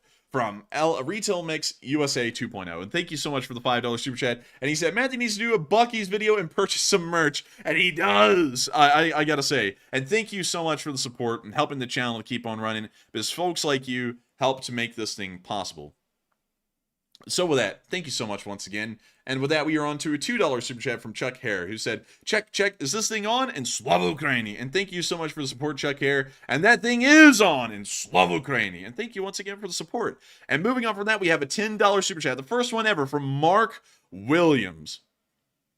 And he said, keep up the great work, guys. Tell the news, good or bad, but I love the deep dive. And thank you so much. And thank you so much for enjoying the deep dive, because I just saw someone called So Moki. They said, so is it a show about American politics now? Because this isn't about anything related to supporting Ukraine. And no, it's not about American politics. No, not at all. Because I honestly can't stand it. And I'll only get into it once it's time. Like, once it's time, y'all will know when it's time. I'll get into it, and then I'll be trying to push forward things like that. But like I'll push forward things like I was talking about. But that's my thing. I think you don't want so much though for enjoying the deep dive. But you have to understand that So Moki, because it's a good question. This is a Ukraine war news stream, that right now it's an election cycle in America, and there are two things that get Americans riled up in this day and age. It's football and politics. And a lot of people are in this chat non-stop trying to push partisan political opinions, and really both sides do nothing more than to divide the community further and further and further each time they do. And it's something that bothers me a lot, because I see people pushing these same rehashed statements, acting like they're making a difference, but they're talking about things that will never affect them in their life. The statistic fact is that most things that people have made into major political ordeals in this country affect 0.0001% of the population most times. Whether people like them or not, or like the fact that they exist or not, they're kind of non sequitur issues for most of the population. And honestly, the government's efforts and legislative attention could be better spent elsewhere. Actually changing the lives of people in the country where y'all actually feel the difference. And that's that's what I think. And I hope you understand. Because I don't like talking about it. I think it's mundane. I think it's boring, and I think it's really annoying. But nevertheless, a lot of people are, it's maiden season pretty much here in America as far as the political thing goes, and so many people are talking about it. It's like, look, I don't really agree with really anyone, and that's why I don't like talking about it either. Because I don't agree with anyone. I don't focus on these stupid conspiracy theories that everyone's come up with. Damn it, I just want the quality of life to be good. That's it. I mean, that's all and that's, in my opinion, all the government should be caring about. As long as y'all are happy and things are improving in your lives where you actually feel the difference, that's really all the government should be caring about. Instead of trying to come up with this great social construct, it's up to the citizens themselves to come up with a social construct they want to live in. That's not the government's role, and both sides are also doing that as well. They're both trying to push this social construct that both sides have come up with onto the other half of the nation. And I don't think that should be the role of the government. The role of the government should be, as long as y'all are happy with good paying jobs, that's all that matters. And as long as we're helping to make y'all happier and make y'all's lives better and hopefully make y'all's jobs more well paying, that's all that counts. So that's really how I look at things. But anyways, with that, we are moving on to a $50 super chat from ASV, who didn't throw in a comment, but he did throw in support, and that means a lot. And I gotta thank you so much once again for that massive support and helping this channel to keep on running, because folks like you have helped to make this thing possible. Thank you so much for being an old guard of the channel, and of course, helping this thing to keep on running. And so with that, we have moved on into the live chat segment.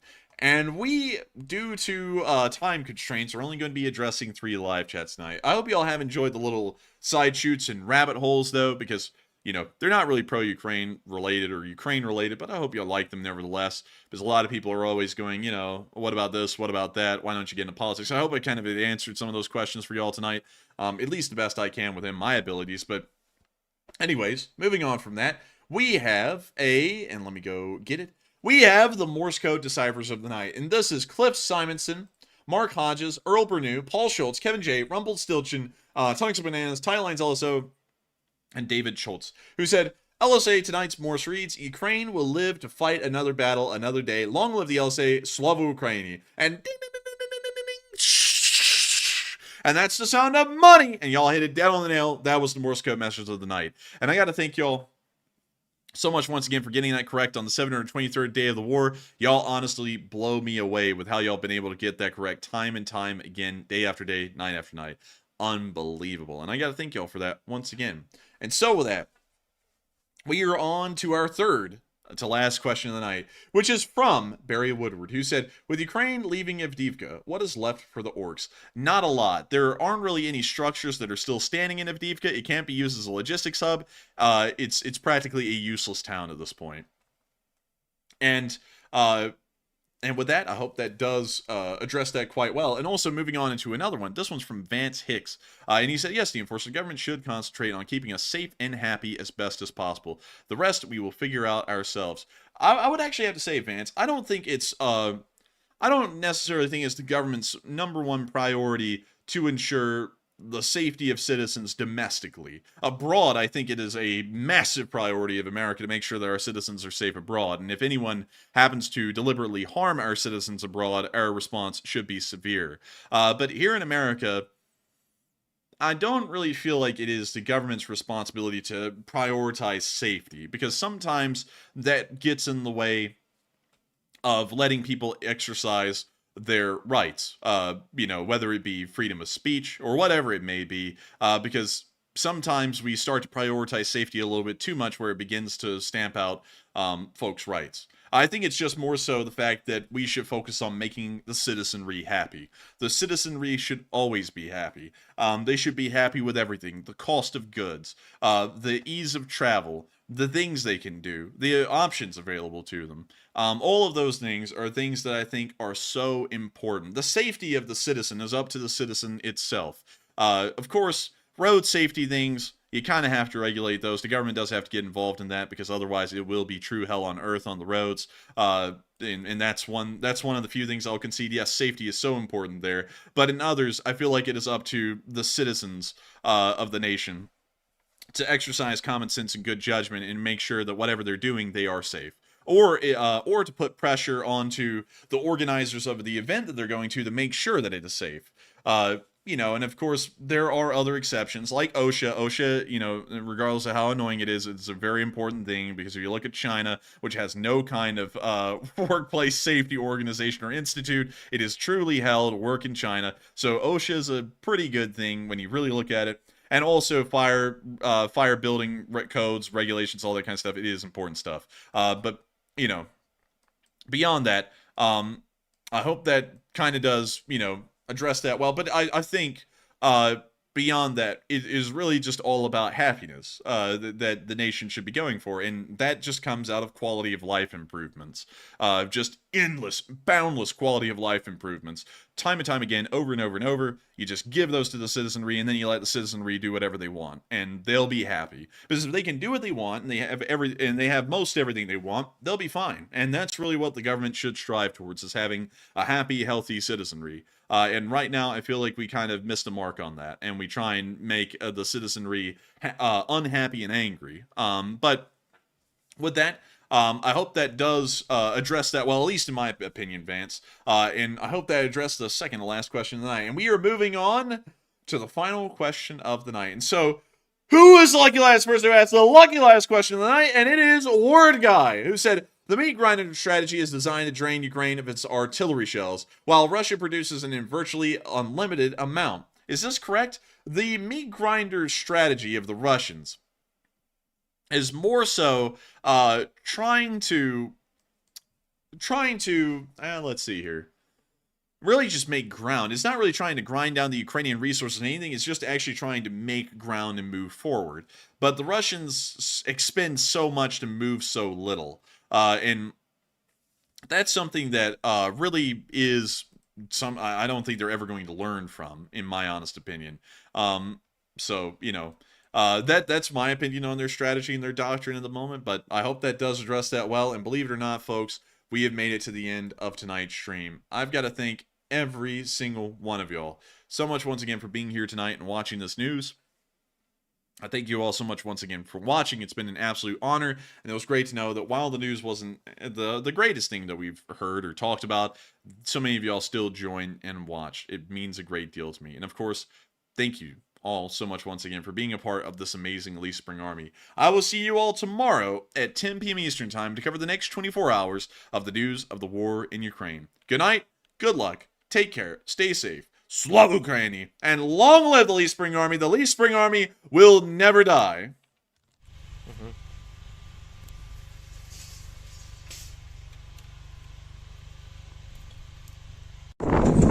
Yes. The Elite